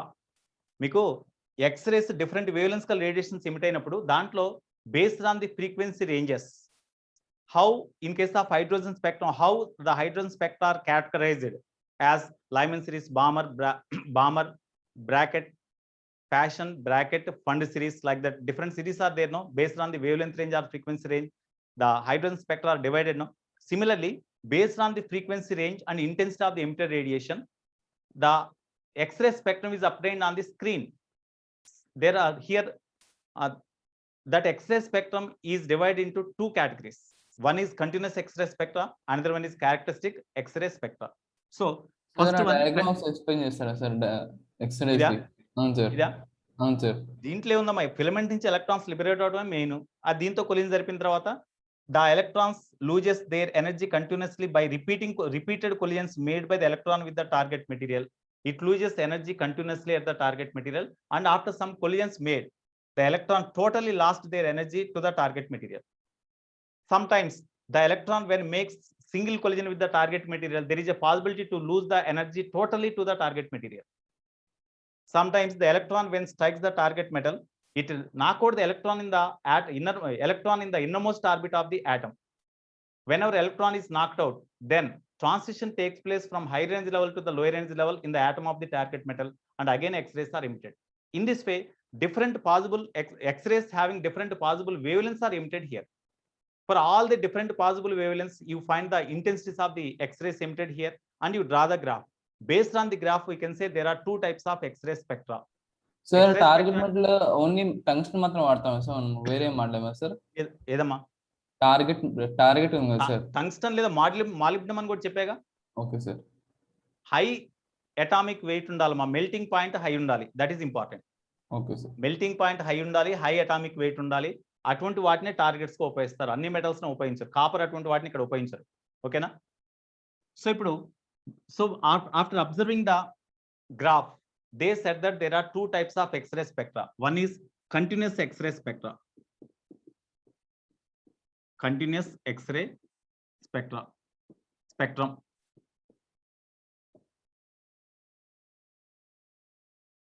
ఇక్కడ continuous x-ray spectrum ఎట్లా వస్తుందండి, graph ఎట్లా వస్తుందంటే, intensity of the emitted X-rays you take along y-axis and wavelength of the emitted X-rays along x-axis.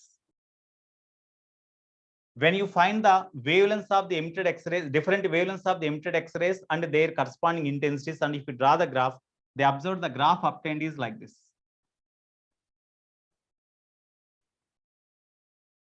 Suppose when operating voltage is 10 kilovolts, say 10 or 20 ఏదో తీసుకోండి, 20.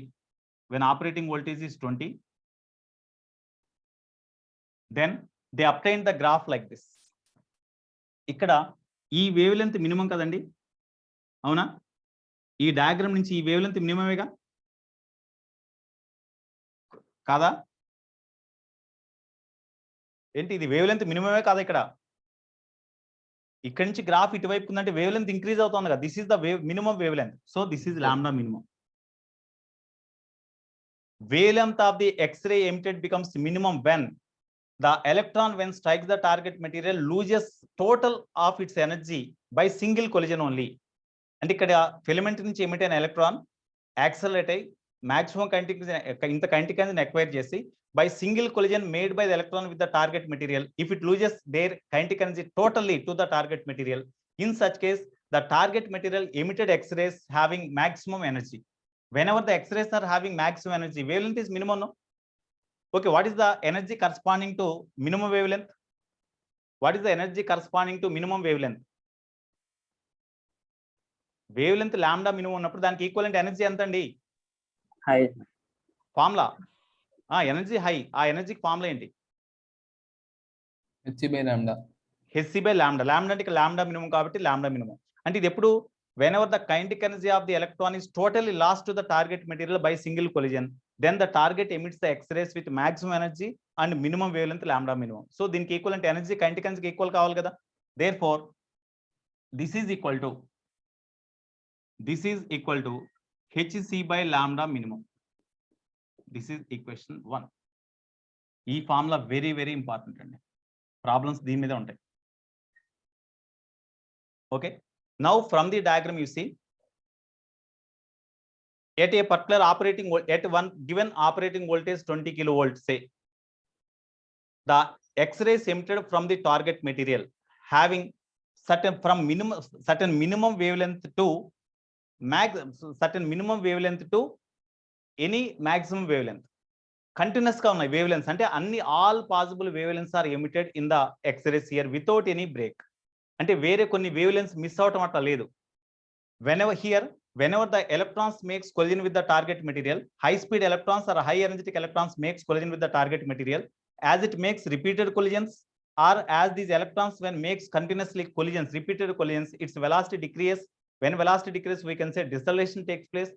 Due to the deceleration of the electrons when makes collision with the target material, due to repeated collisions made by the electrons with the target material, due to slowing down of the electrons when makes collision with the target material, it emits the X-rays having all possible wavelength with certain minimum wavelength. That's why without any break we got the graph continuously like this. Suppose when operating voltage increases, ఈ operating voltage ని ఈసారి 30 kilovolt చేయండి, మళ్ళీ same different possible వేవ్లెంగ్త్స్ ని measure చేసి ఇక్కడ graph draw చేయండి. అప్పుడు మీకు గ్రాఫ్ ఇట్లా వస్తుంది. ఈ టైప్ లో గ్రాఫ్ వస్తుంది. 30 కిలోవోల్ట్ అయితే 40 కిలోవోల్ట్స్ అనుకోండి, మళ్ళీ ఈ టైప్ లో గ్రాఫ్ వస్తుంది.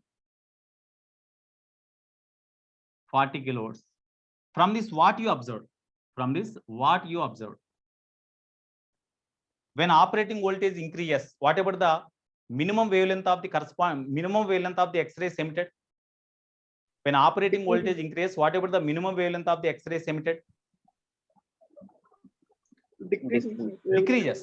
It's only operating voltage 20 ఉన్నప్పుడు minimum wavelength ఇది, 30 ఉన్నప్పుడు ఇది, 40 ఉన్నప్పుడు ఇది. అంటే when operating voltage increases, minimum wavelength of the emitted X-ray decrease అవుతుంది కదా. ఓకే, ఇది అరేంజ్ చేసేచ్చు కదా ఏంటి? Sir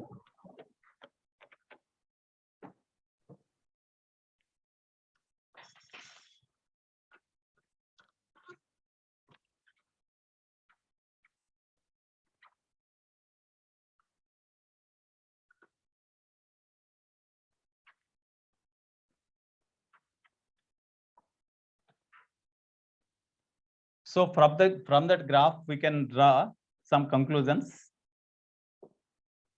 When operating voltage increases,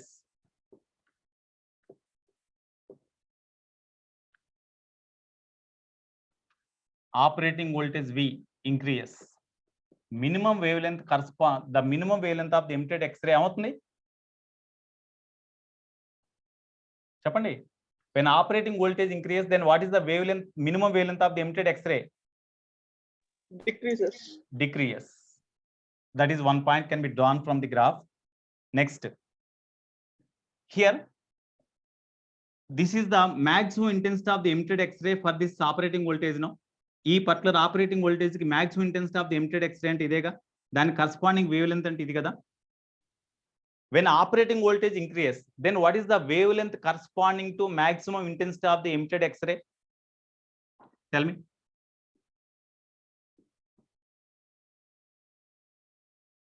When operating voltage increases, the wavelength corresponding to maximum intensity of the emitted radiation అవుతోంది. When operating voltage is 20 kilovolt, the wavelength corresponding to maximum intensity is this one. ఇక్కడ maximum intensity ఉంటుందిగా, ఇది maximum కదా ఈ graph లో, intensity maximum అనే కదా, దాని కరస్పాండింగ్ వేవ్ లెంత్ ఇది. ఆపరేటింగ్ వోల్టేజ్ పెంచినప్పుడు wave length correspond to maximum intensity ఈ వాల్యూ, అట్లాగే 40 దగ్గర ఈ వాల్యూ. అంటే when operating voltage increases, the wavelength corresponding to maximum intensity of the emitted X-rays will decrease. When operating voltage V increases, comma, the wavelength corresponding to maximum intensity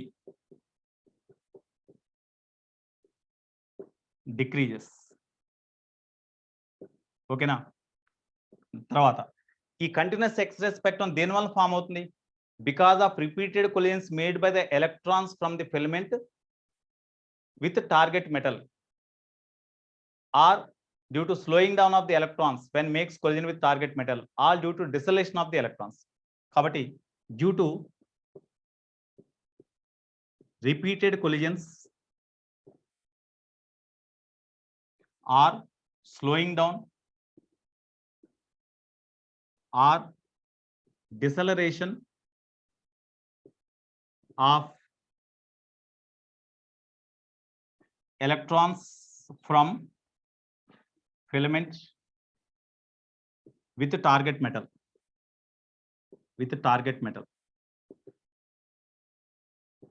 continuous X-ray spectrum is emitted. Continuous X-ray spectrum is emitted. This is one more important point. Okay. ఈ minimum wavelength ని మనం cut off wavelength అని కూడా అంటాం. Minimum wavelength ని cut off wavelength అని కూడా అంటాం. The minimum wavelength lambda minimum is also called as lambda c, that is equal to cut off wavelength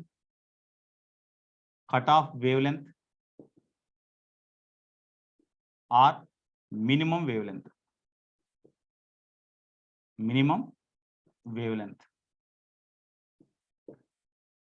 note చేయండి points, note చేయండి. Minimum wavelength or cut off wavelength note చేయండి తొందరగా.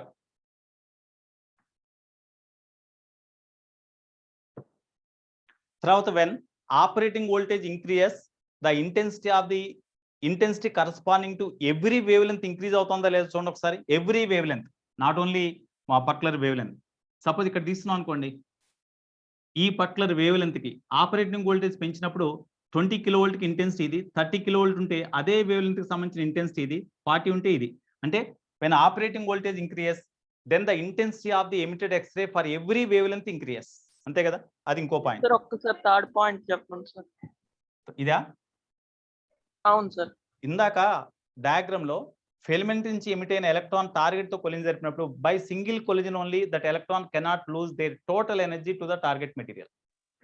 ఒక collision వల్లనే దానికి energy మొత్తాన్ని target మెటీరియల్కి ఇవ్వలేదు. అది కొంత ఎనర్జీని లాస్ అయిపోయి మళ్ళీ రిబౌన్స్ అవుతుంది. అయితే కొంత ఎనర్జీ లాస్ అయింది కాబట్టి it cannot rebounce back to the original position, కొంత మాత్రమే రిబౌన్స్ అవుతుంది. అయితే రిబౌన్స్ అయి బ్యాక్ వచ్చేప్పుడు మెటల్ కప్ కి నెగిటివ్ పొటెన్షియల్ ఇచ్చాం, టార్గెట్ కి పాజిటివ్ ఇచ్చాం కాబట్టి మళ్ళీ అట్రాక్ట్ చేస్తుంది. అందువల్ల ఎలక్ట్రాన్ కొలిజన్ తర్వాత రిబౌన్స్ అయినప్పుడు స్పీడ్ గ్రాడ్యువల్ గా డిక్రీజ్ అయిపోతూ జీరో అయిపోయి మళ్ళీ బ్యాక్ వెళ్తుంది, మళ్ళీ టార్గెట్ తో కొలిజన్ జరుగుతుంది, మళ్ళీ రిబౌన్స్ అవుతుంది. అట్లా repeated collision different energy loss అవుతుంది కదా సార్, అంటే ఒక్కొక్కసారి అంతే. అందుకనే డిఫరెంట్ ఎనర్జీస్ లాస్ అవుతాయి కాబట్టి డిఫరెంట్ పాసిబుల్ వేవ్ లెంత్స్ ఉన్నాయి ఇక్కడ. అన్ని కొలిజన్స్ కి సేమ్ ఎనర్జీ లాస్ కాదు, different wavelengths, different energies loss అవడం వల్లే ఎమిటెడ్ ఎక్స్రేస్ యొక్క వేవ్ లెంత్ కూడా డిఫరెంట్ వాల్యూస్ ఉన్నాయి, డిఫరెంట్ ఆల్ పాసిబుల్ వాల్యూస్ ఉన్నాయి. కాబట్టి ఒక కంటిన్యూస్ కర్వ్ లాగా వచ్చింది. లేకపోతే ఈ పర్టికులర్ వేవ్ లెంత్ ఎక్కడ లేదనుకోండి, ఇక్కడ గ్రాఫ్ బ్రేక్ అయ్యేది కదా, అట్లా లేదు. అంటే all possible wave lengths from certain minimum wave length అక్కడ ఎక్స్రేస్ ఎమిట్ అవుతున్నాయి. ఓకేనా? Okay sir. Next intensity of emitted X-rays for every wavelength increases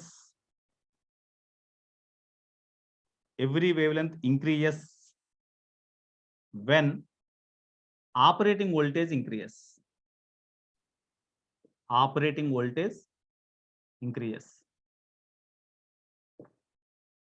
అది ఇంకో పాయింట్ నోట్ చేయండి.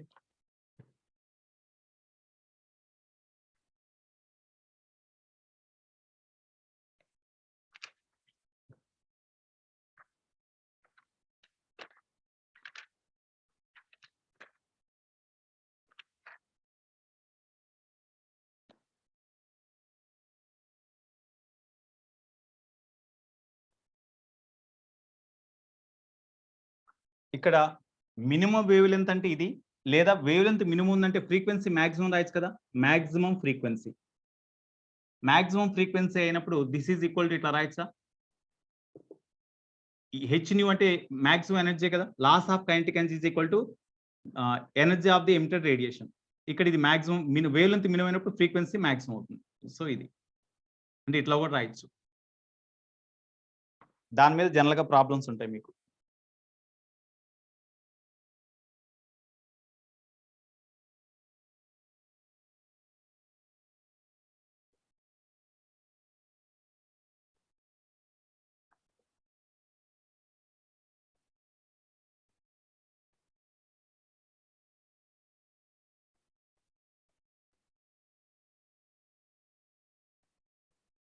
Okay, next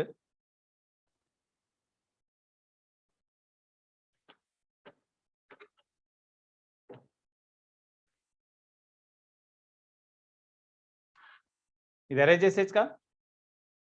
Yes, sir.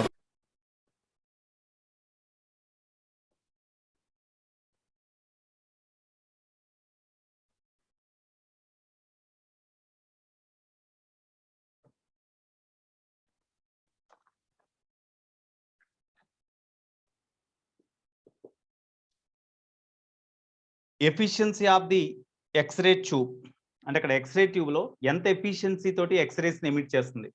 Efficiency of the x ray tube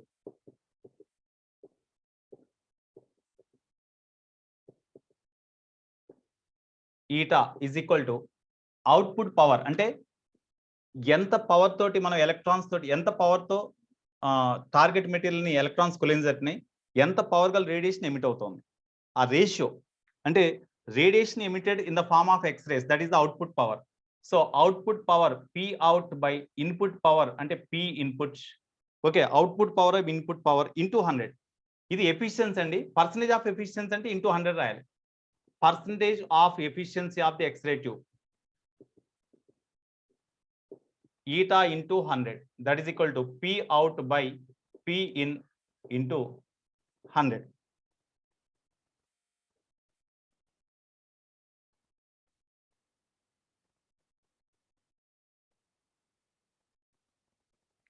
input power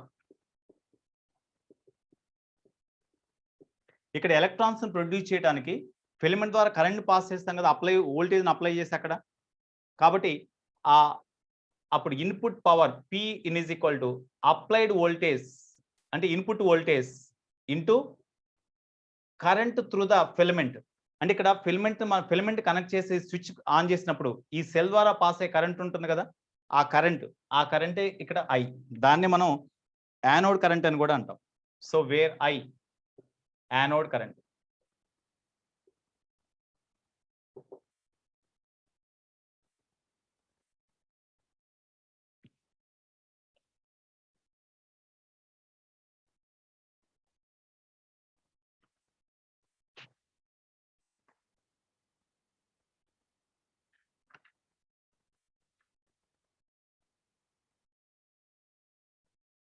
ఇక్కడ efficiency of the x ray tube అంటే P out by P input కదా. P out అంటే ఇది emitted X-rays యొక్క power. Input power అంటే across the X ray tube operating voltage ఉంటుంది కదా వి. ఆ ఆపరేటింగ్ వోల్టేజ్ వలన ఇక్కడ చూడు డయాగ్రామ్ ఇక్కడ ఇట్లా ఉంది కదా, ఫిలమెంట్ టు టార్గెట్ అంతే కదా. ఈ రెండింటి మధ్యలో ఇండక్షన్ కాయిల్ ద్వారా హై పొటెన్షియల్ డిఫరెన్స్ అప్లై చేసాం. ఎలక్ట్రాన్స్ ఇటు నుంచి ఇటు మూవ్ అవుతున్నప్పుడు కరెంట్ పాస్ అవుతుంది కదా దీంట్లో, ఇది నెగిటివ్ పొటెన్షియల్, ఇది పాజిటివ్ పొటెన్షియల్ ఇచ్చాం. ఎలక్ట్రాన్స్ ఇటు నుంచి ఇటు మూవ్ అవుతున్నప్పుడు కరెంట్ పాస్ అవుతుంది కదా ఇటు, ఆ కరెంటే anode current. That current is the anode current and potential difference applied across them is equal to V, that is the operating voltage. కాబట్టి ఇక్కడ వి అంటే operating voltage of the x ray tube, operating voltage. తర్వాత ఇక్కడ I అంటే దాన్నే anode current అంటాం. Anode current దీంట్లో pass అయ్యే కరెంట్. Okay sir. Okay,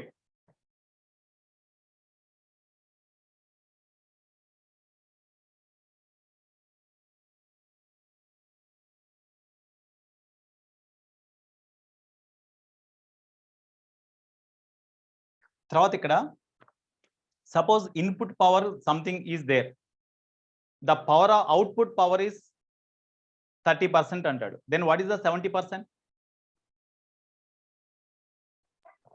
efficiency, percentage of efficiency.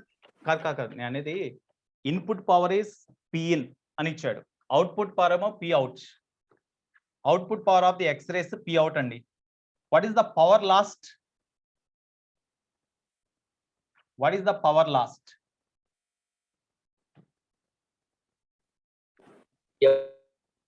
Power lost enta? Power lost delta P is equal to what? Niku by operating voltage this amount of input power is given to the X-ray tube, or this amount because of this amount of input power is given to the electrons with which it makes collision with the target material. దానివల్ల current flow అవుతుంది కదా సర్క్యూట్లో. Okay, so ఆ input పవర్ని ఇచ్చాం. Output power అంటే in the form of X rays output power emit అవుతుంది. Input power ఏమో P in, output power P out. P out less than P input. ఒకవేళ రెండు ఈక్వల్ అయితే 100% ఎఫిషియన్సీ ఉంటుంది, 100% ఎఫిషియన్సీ ఉండదు అసలు ఎప్పుడు. కాబట్టి ఇన్పుట్ పవర్కి అవుట్పుట్ పవర్కి మధ్య డిఫరెన్స్ దేనికి ఈక్వల్ అవుతుంది? లాస్ ఆఫ్ పవర్ ఏనా? Loss of power. Loss of power. So power lost is equal to input power minus output power. ఈ లాస్ ఆఫ్ పవర్ ఏమవుతుంది మరి? whenever the electron makes collision with the target metal with this input power, then the target material emits the X-rays with output power P out. Then the loss of power is converted into heat energy, and heat energy is produced at in the target material as the heat energy. The rate of heat energy produced is the loss of power. Rate of heat energy produced, this is equal to dH by dt. అంటే dt seconds లో h heat energy produce అయితే dH energy, then rate of heat energy produced is the rate of heat energy produced is the rate of energy lost, that is the power lost. That's why this is equal to rate of heat energy produced. Rate of heat produced at the target లేదా in the target. ఇది ఓకేనా? So this is also important one. This is about continuous X-ray spectrum. Next, characteristic X-ray spectrum. Second one, characteristic X-ray spectrum. ఇక్కడ already for the different wavelengths of the emitted X-ray, the corresponding intensities are measured. Intensity of the emitted X-ray, intensity of X-rays. Intensity of X-rays in watt per meter square along y-axis. తర్వాత wavelength of the emitted X-rays along x-axis తీసుకుని graph draw చేస్తే ఆ graph ఇట్లా వచ్చింది కదా మనకి. at any given operating voltage say 20 kV లేకపోతే 40 kV ఏదో ఒకటి ఈ టైప్ లో వచ్చింది కదా గ్రాఫ్. అయితే they found some peaks over this graph. Some peaks are observed over this graph. ఇక్కడ కొన్ని పీక్స్ ని అబ్జర్వ్ చేసేవాళ్ళు. Peaks are observed here.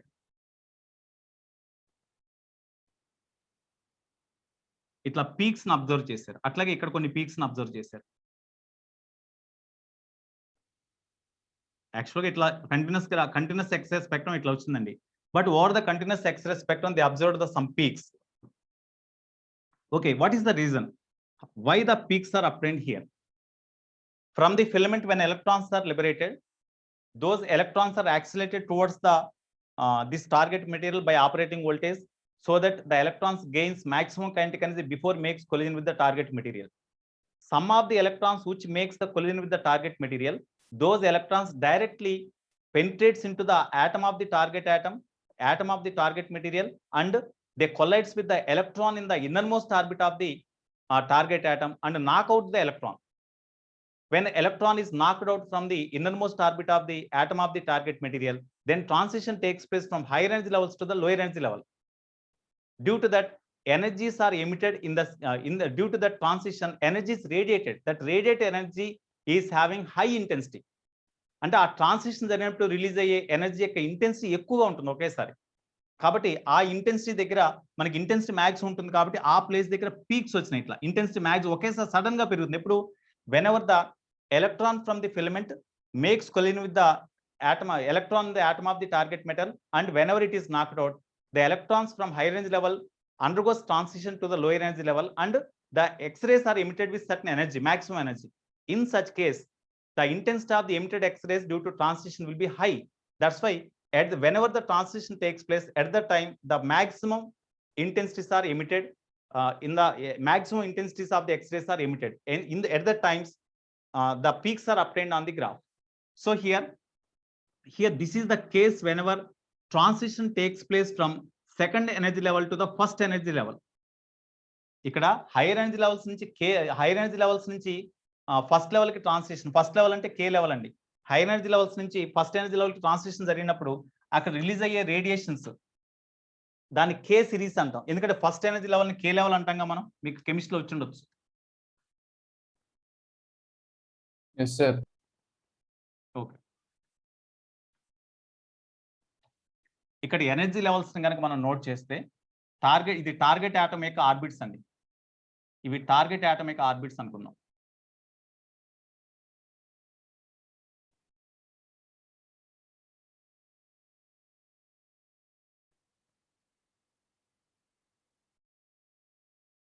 ఇది న్యూక్లియస్ అనుకుందాం, ZE న్యూక్లియస్. ఇది first orbit, second orbit, third orbit, fourth orbit and so on. ఇట్లా number of orbits ఉన్నాయి. ఇట్లా నెంబర్ ఆఫ్ ఆర్బిట్, వీటిని మనం కే లెవెల్, ఎల్ లెవెల్, ఎం లెవెల్, ఎన్ లెవెల్ అని కూడా రిప్రజెంట్ చేస్తారు కదా, అట్లా రిప్రజెంట్ చేస్తారు కదా. సో ఇక్కడ మనకి first whenever the electron from the filament, when electron from the filament knock out the electron from the filament knock out the electron in the innermost orbit of the target atom. This is the target atom. అంటే target metal లో ఉన్న atom. Whenever the electron from the filament strikes the electron in the target atom, then immediately it is knocked out whenever sufficient energy is there. Whenever it is knocked out, then vacancy is created in the K level or first level. To fill this vacancy, the electron transition takes place from higher energy level to the lower energy level. అంటే higher energy levels నుంచి అంటే ఇక్కడ నీకు suppose L level నుంచి కే level కి transition జరిగింది అనుకోండి, అప్పుడు ఎనర్జీ రిలీజ్ ని కే ఆల్ఫా లైన్ అంటాం. అదే ఎం లెవెల్ నుంచి కే లెవెల్ కి అనుకోండి, దానికి కే బీటా. ఎన్ లెవెల్ నుంచి కే లెవెల్ కి ట్రాన్సిషన్ జరిగింది అనుకోండి, దానికి కే గామా లైన్ అంటాం. అట్లా కే ఆల్ఫా, కే బీటా, కే గామా లైన్స్ అట్లా ఎమిట్ అవుతాయి. ఇది కే ఆల్ఫా, ఇది కే బీటా. ఎందుకంటే కే ఆల్ఫా లైన్ యొక్క వేవ్ లెంత్ ఎక్కువ ఉంటుంది, ఎనర్జీ తక్కువ కాబట్టి. కే బీటాకి ఇంకొంచెం తక్కువ ఉంటుంది, దీనికి ఇంకా తక్కువ ఉంటుంది. కాబట్టి ఇది కే ఆల్ఫా, కే బీటా, కే గామా లైన్స్. అట్లాగే suppose if electron from the filament నాక్ out the electron in the second level అంటే ఎల్ ఆర్బిట్. అప్పుడు దాంట్లోకి ట్రాన్సిషన్ హై రేంజ్ లెవెల్స్ నుంచి ఎల్ ఆర్బిట్ లోకి ట్రాన్సిషన్ జరుగుతుంది కదా, ఎల్ లెవెల్లోకి. ఇట్లా ఎల్ లెవెల్లోకి ట్రాన్సిషన్ జరిగినప్పుడు అక్కడ రిలీజ్ అయ్యే రేడియేషన్స్, ఇది ఎల్ ఆల్ఫా, ఇది ఎల్ బీటా, ఇది ఎల్ గామా. అవే ఇవి L alpha, L beta, L gamma. Okay, దీని కరస్పాండింగ్ వేవ్ లెంత్, ఈ కే ఆల్ఫా ట్రాన్సిషన్ కి సంబంధించిన కరస్పాండింగ్ వేవ్ లెంత్, దాన్ని లాంబ్డా ఆల్ఫా అంటాం. అట్లాగే lambda beta, lambda gamma, lambda beta, ఇది lambda gamma. So this is called K series of spectral lines obtained in the X-ray spectrum. Okay. So this here exactly where the peaks are produced. At that peaks, when you find the corresponding wavelength, that corresponding wavelength is, it depends on the exactly the position of the position of the peaks obtained in the graph. That depends on the nature of the target material used. Suppose you take the target molybdenum as the target metal. Molybdenum target metal గా use చేసినప్పుడు అక్కడ ఇటువంటి translation అయినప్పుడు కే alpha line ఏమిటి అయినప్పుడు suppose దానికి equivalent wave length lambda alpha అనుకోండి, అది ఇక్కడ ఉందనుకోండి, లాంబ్డా ఆల్ఫా వాల్యూ సంథింగ్ ఏదో వస్తుంది కదా. ఇప్పుడు అదే ట్రాన్స్లేషన్ టంగ్స్టన్ టార్గెట్ ని యూజ్ చేసాం అనుకోండి, టంగ్స్టన్ టార్గెట్ ని యూజ్ చేసినప్పుడు మీకు కే ఆల్ఫా లైన్ దగ్గర కే ఆల్ఫా లైన్ ఏమిటి అయినప్పుడు దానికి వేవ్ లెంత్ క్యాలిక్యులేట్ చేసి ఆ వేవ్ లెంత్ దీనికి ఈక్వల్ కాదు, ఆ వేవ్ లెంత్ దీనికి ఈక్వల్ కాదు. అది ఆ టంగ్స్టన్ టార్గెట్ టంగ్స్టన్ యాటమ్ కి సంబంధించిన కే ఆల్ఫా లైన్ కి సంబంధించిన వేవ్ లెంత్ డిఫరెంట్ గా ఉంటుంది. అంటే ఇక్కడ పొజిషన్ ఆఫ్ ది పీక్స్ దగ్గర వేవ్ లెంత్ ఫైండ్ అవుట్ చేసినప్పుడు ఈ వేవ్ లెంత్ టార్గెట్ గా ఏ మెటల్ యూజ్ చేసామో దాని యొక్క నేచర్ మీద డిపెండ్ అవుతుంది, అంతేగాని అన్ని మెటల్స్ కి సేమ్ కాదు. కాబట్టి by measuring the positions of the peaks here at what wavelength peaks are obtained based on that wavelength we can say from which target metal these x-rays are emitted. కాబట్టి ఈ peaks యొక్క position బట్టి target గా మనం ఏ metal use చేసామో, what is the characteristic property of the target metal used can be known. That's why the peaks obtained over the continuous x-ray spectrum is called the characteristic x ray spectrum. Continuous x-ray spectrum మీద ఈ peaks overlap అయి ఉన్నాయి కదా, this type of spectrum is called characteristic x ray spectrum because the positions of the peaks in the positions of the peaks represents the characteristic wavelength, characteristic nature of the target metal used. That's why this type of spectrum is called the characteristic X-ray spectrum. Okay, అట్లాగే ఇక్కడ L alpha, L beta, L gamma కూడా మనం find out చేయొచ్చు. ఇదేమో lambda minimum for that target for that operating voltage. Okay, so ఇక్కడ operating voltage మీద lambda minimum depend అవుతుంది, అంతేగాని టార్గెట్ మెటల్ యొక్క నేచర్ మీద డిపెండ్ కాదు. Lambda minimum depends on the operating voltage, but positions of the peaks depends on the nature of the target metal. నువ్వు operating voltage పెంచావు అనుకో, operating voltage పెంచినప్పుడు minimum wavelength decrease అవుతుంది, intensity change అవుతుంది, కానీ positions of the peaks మాత్రం మారదు. As far as target metal remains constant, as far as target metal remains constant, even the operating voltage increases, the positions of the peaks does not change, but the minimum wavelength decreases when operating voltage increases. That's why that is very clear that the positions of the peaks depends on the nature of the target metal, but not depends on the operating voltage. Okay,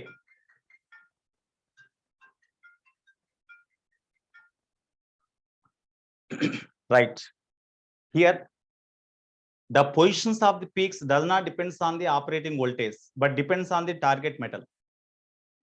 But the minimum wavelength of the X-rays emitted depends on the operating voltage. Okay, ఇది arrange చేసేska ఈ part sir note చేయండి. చెప్పం sir K alpha, కే beta, కే gamma sir చెప్పండి sir. కే alpha అంటే suppose the electron from the filament when makes collision with the electron in the atom of the target material in the first level or K level. If it is knocked out, then transition takes place in the electron of the target material from the high energy level to the K level. అయితే whenever the electron transition takes place from L level to K level, energy is released, that released energy or that emitted spectral line is called K alpha line. L level నుంచి కే level కి transition జరిగినప్పుడు release అయ్యే radiation ని కే alpha line అంటాం. ఎం level నుంచి కే level కి transition జరిగినప్పుడు release అయ్యే ఎనర్జీని మనం కే బీటా లైన్ అంటాం. అట్లాగే ఎన్ లెవెల్ నుంచి కే లెవెల్ కి ట్రాన్సిషన్ జరిగితే దాన్ని కే గామా లైన్ అంటాం. ఓకేనా? Okay sir, right. ఇక్కడ positions of the peaks depends on nature of the target material, but not on the operating voltage. That is important here. Position of peaks depends on nature of target material. Nature of target material, but not on operating voltage.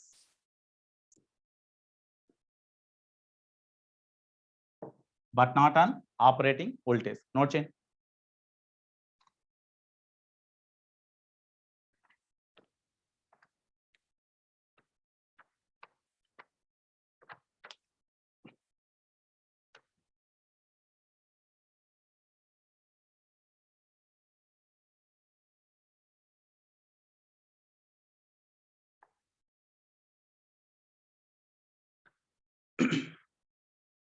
తర్వాత characteristic X-ray spectrum is produced because of transition of electron from high range level to the lower range level of the target atom. Already చెప్పాగా నీకు.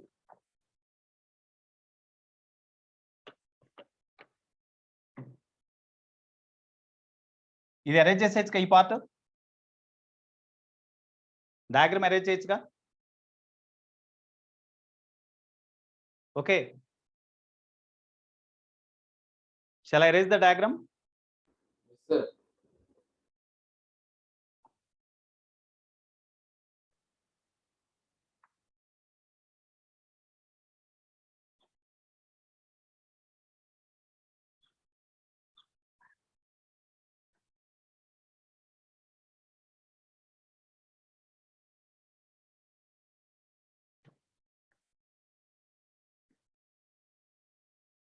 So the characteristic X-ray spectrum related points అండి. Here how peaks are produced అంటే because of transition of the electrons from high range level to lower range level in the target atom. అది this spectrum is produced. Characteristic X-ray spectrum is produced. Characteristic X-ray spectrum. 1 minute. Okay, Nana. So characteristic X-ray spectrum is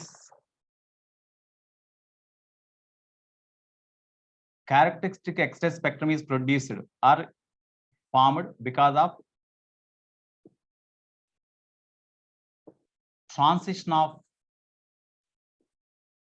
transition of electrons from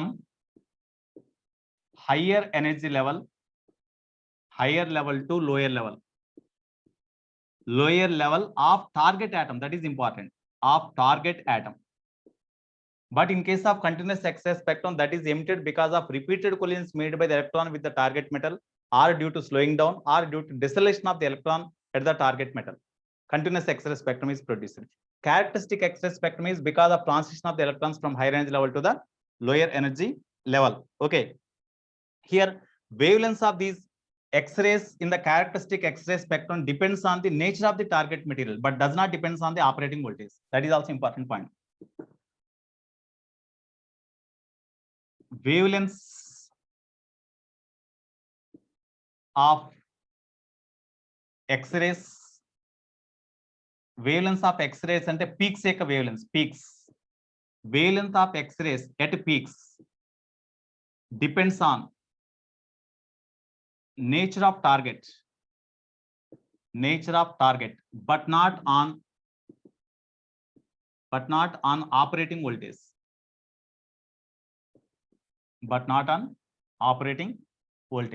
That is the next point. This characteristic X-ray spectrum, here we say, whenever the transition takes place from high range levels to the lower range level in the target atom is called K series. When transition takes place from higher to second level is called L series. From higher level to first level is called K series. This is L series. In this way, in characteristic X-ray spectrum, K, L, M, N, 4 series are there. Okay, of course, we need not write that point. That is enough. This characteristic X-ray spectrum is useful to identify the metal used as the target. అంటే target కి ఏ metal use చేస్తామనేది identify చేయడానికి కూడా characteristic x ray spectrum మనం use చేయొచ్చు. కాబట్టి this is called characteristic x ray spectrum. So by this spectrum, by characteristic x ray spectrum, metals used as target can be identified by characteristic X-ray spectrum. By characteristic X-ray spectrum, metals used as target can be identified. Can be identified.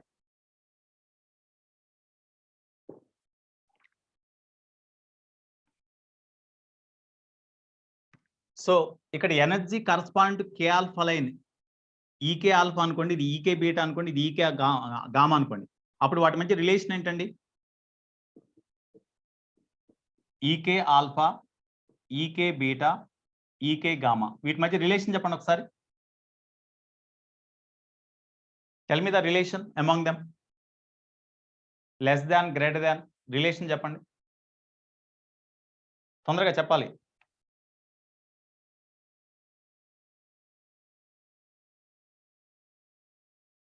ఏంటి కే alpha line యొక్క wave length తక్కువ, wave length ఈ మిగతా వాటితో compare చేస్తే ఎక్కువ ఉంది కాబట్టి ఎనర్జీ తక్కువ ఉంటుంది.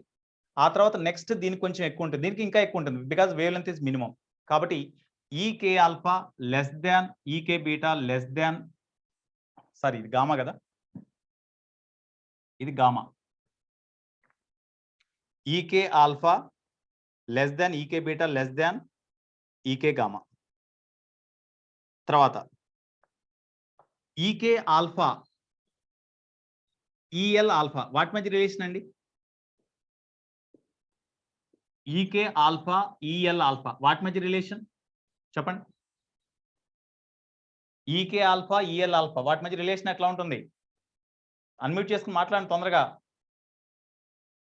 ఈఎల్ ఆల్ఫా అంటే వేవ్ లెంత్ ఎక్కువ కాబట్టి దీనికంటే ఎనర్జీ తక్కువ ఉంటుంది కదా, కాబట్టి EK alpha, energy for EK alpha is less greater than EL alpha.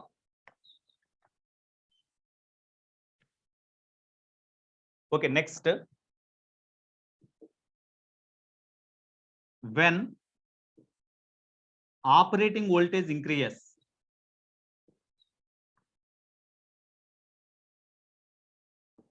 చూడండి ఈ wavelength minimum wavelength అనొచ్చు, లేదా దీన్నే కట్ ఆఫ్ వేవ్ లెంత్ అని కూడా అంటాం. Lambda c minimum wavelength or cut off wavelength, cut off wave length.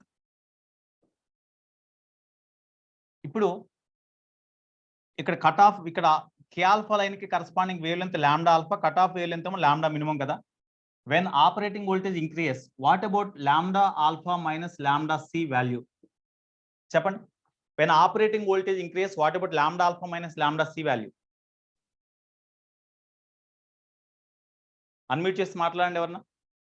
when operating voltage increases, what about lambda alpha minus lambda c value? No doubt this lambda alpha does not depends on the operating voltage, because it depends on the metal used as the target. కాబట్టి operating voltage వల్ల ఇది మారదు, ఇది ఫిక్స్డే. కానీ when operating voltage increase, what about lambda C value? When operating voltage increase lambda C value, ఇది increase అయితే lambda C decrease అవుతుందని చెప్పాక ఇందాక కంటిన్యూస్ ఎక్స్రే స్పెక్ట్రంలో. కాబట్టి when operating voltage increase lambda c decrease, lambda C decrease అయినప్పుడు ఈ difference ఏమవుతుంది? ఇది కాన్స్టెంటే, ఇది డిక్రీజ్ అవుతుంది కాబట్టి ఈ వాల్యూ డిక్రీజ్ అవుతుంది కదా. కాబట్టి lambda alpha minus lambda C value decreases. ఈ పాయింట్ కూడా ఇంపార్టెంట్ ఆబ్జెక్టివ్ ఓరియంటేషన్ లో. ఓకే,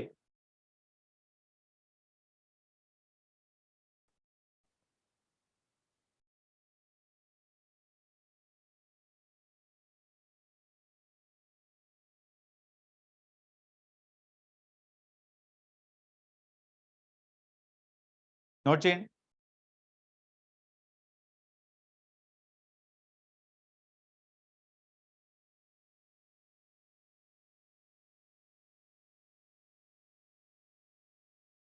ఆపరేటింగ్ వోల్టేజ్ ఇంక్రీజ్ అయినప్పుడు లాంబ్డా సి డిక్రీజ్ అవుతోంది.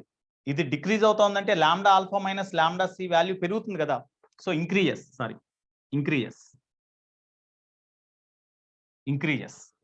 ఓకే,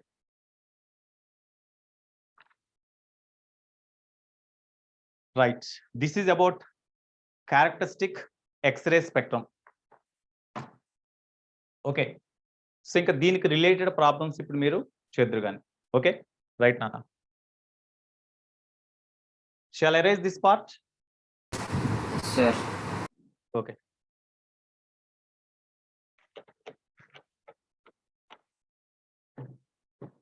More problems note చేసుకోండి.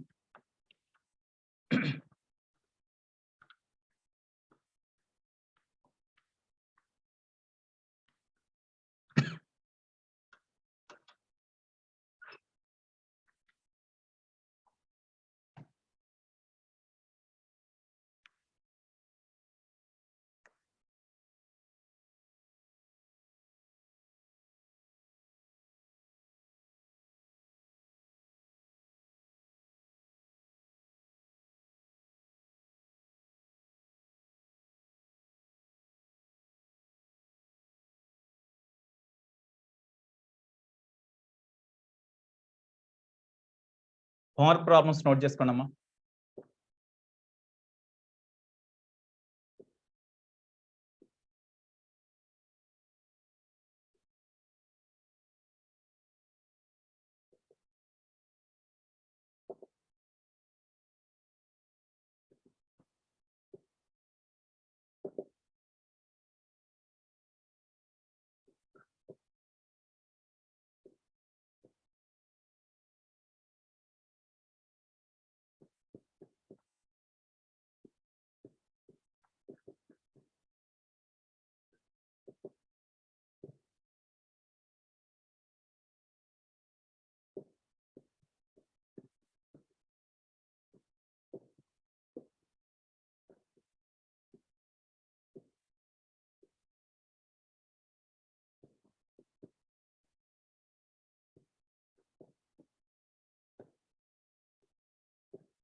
ఓకే, ఈ ప్రాబ్లమ్స్ ఇవాళ నైట్ లోపు కంప్లీట్ చేయండి.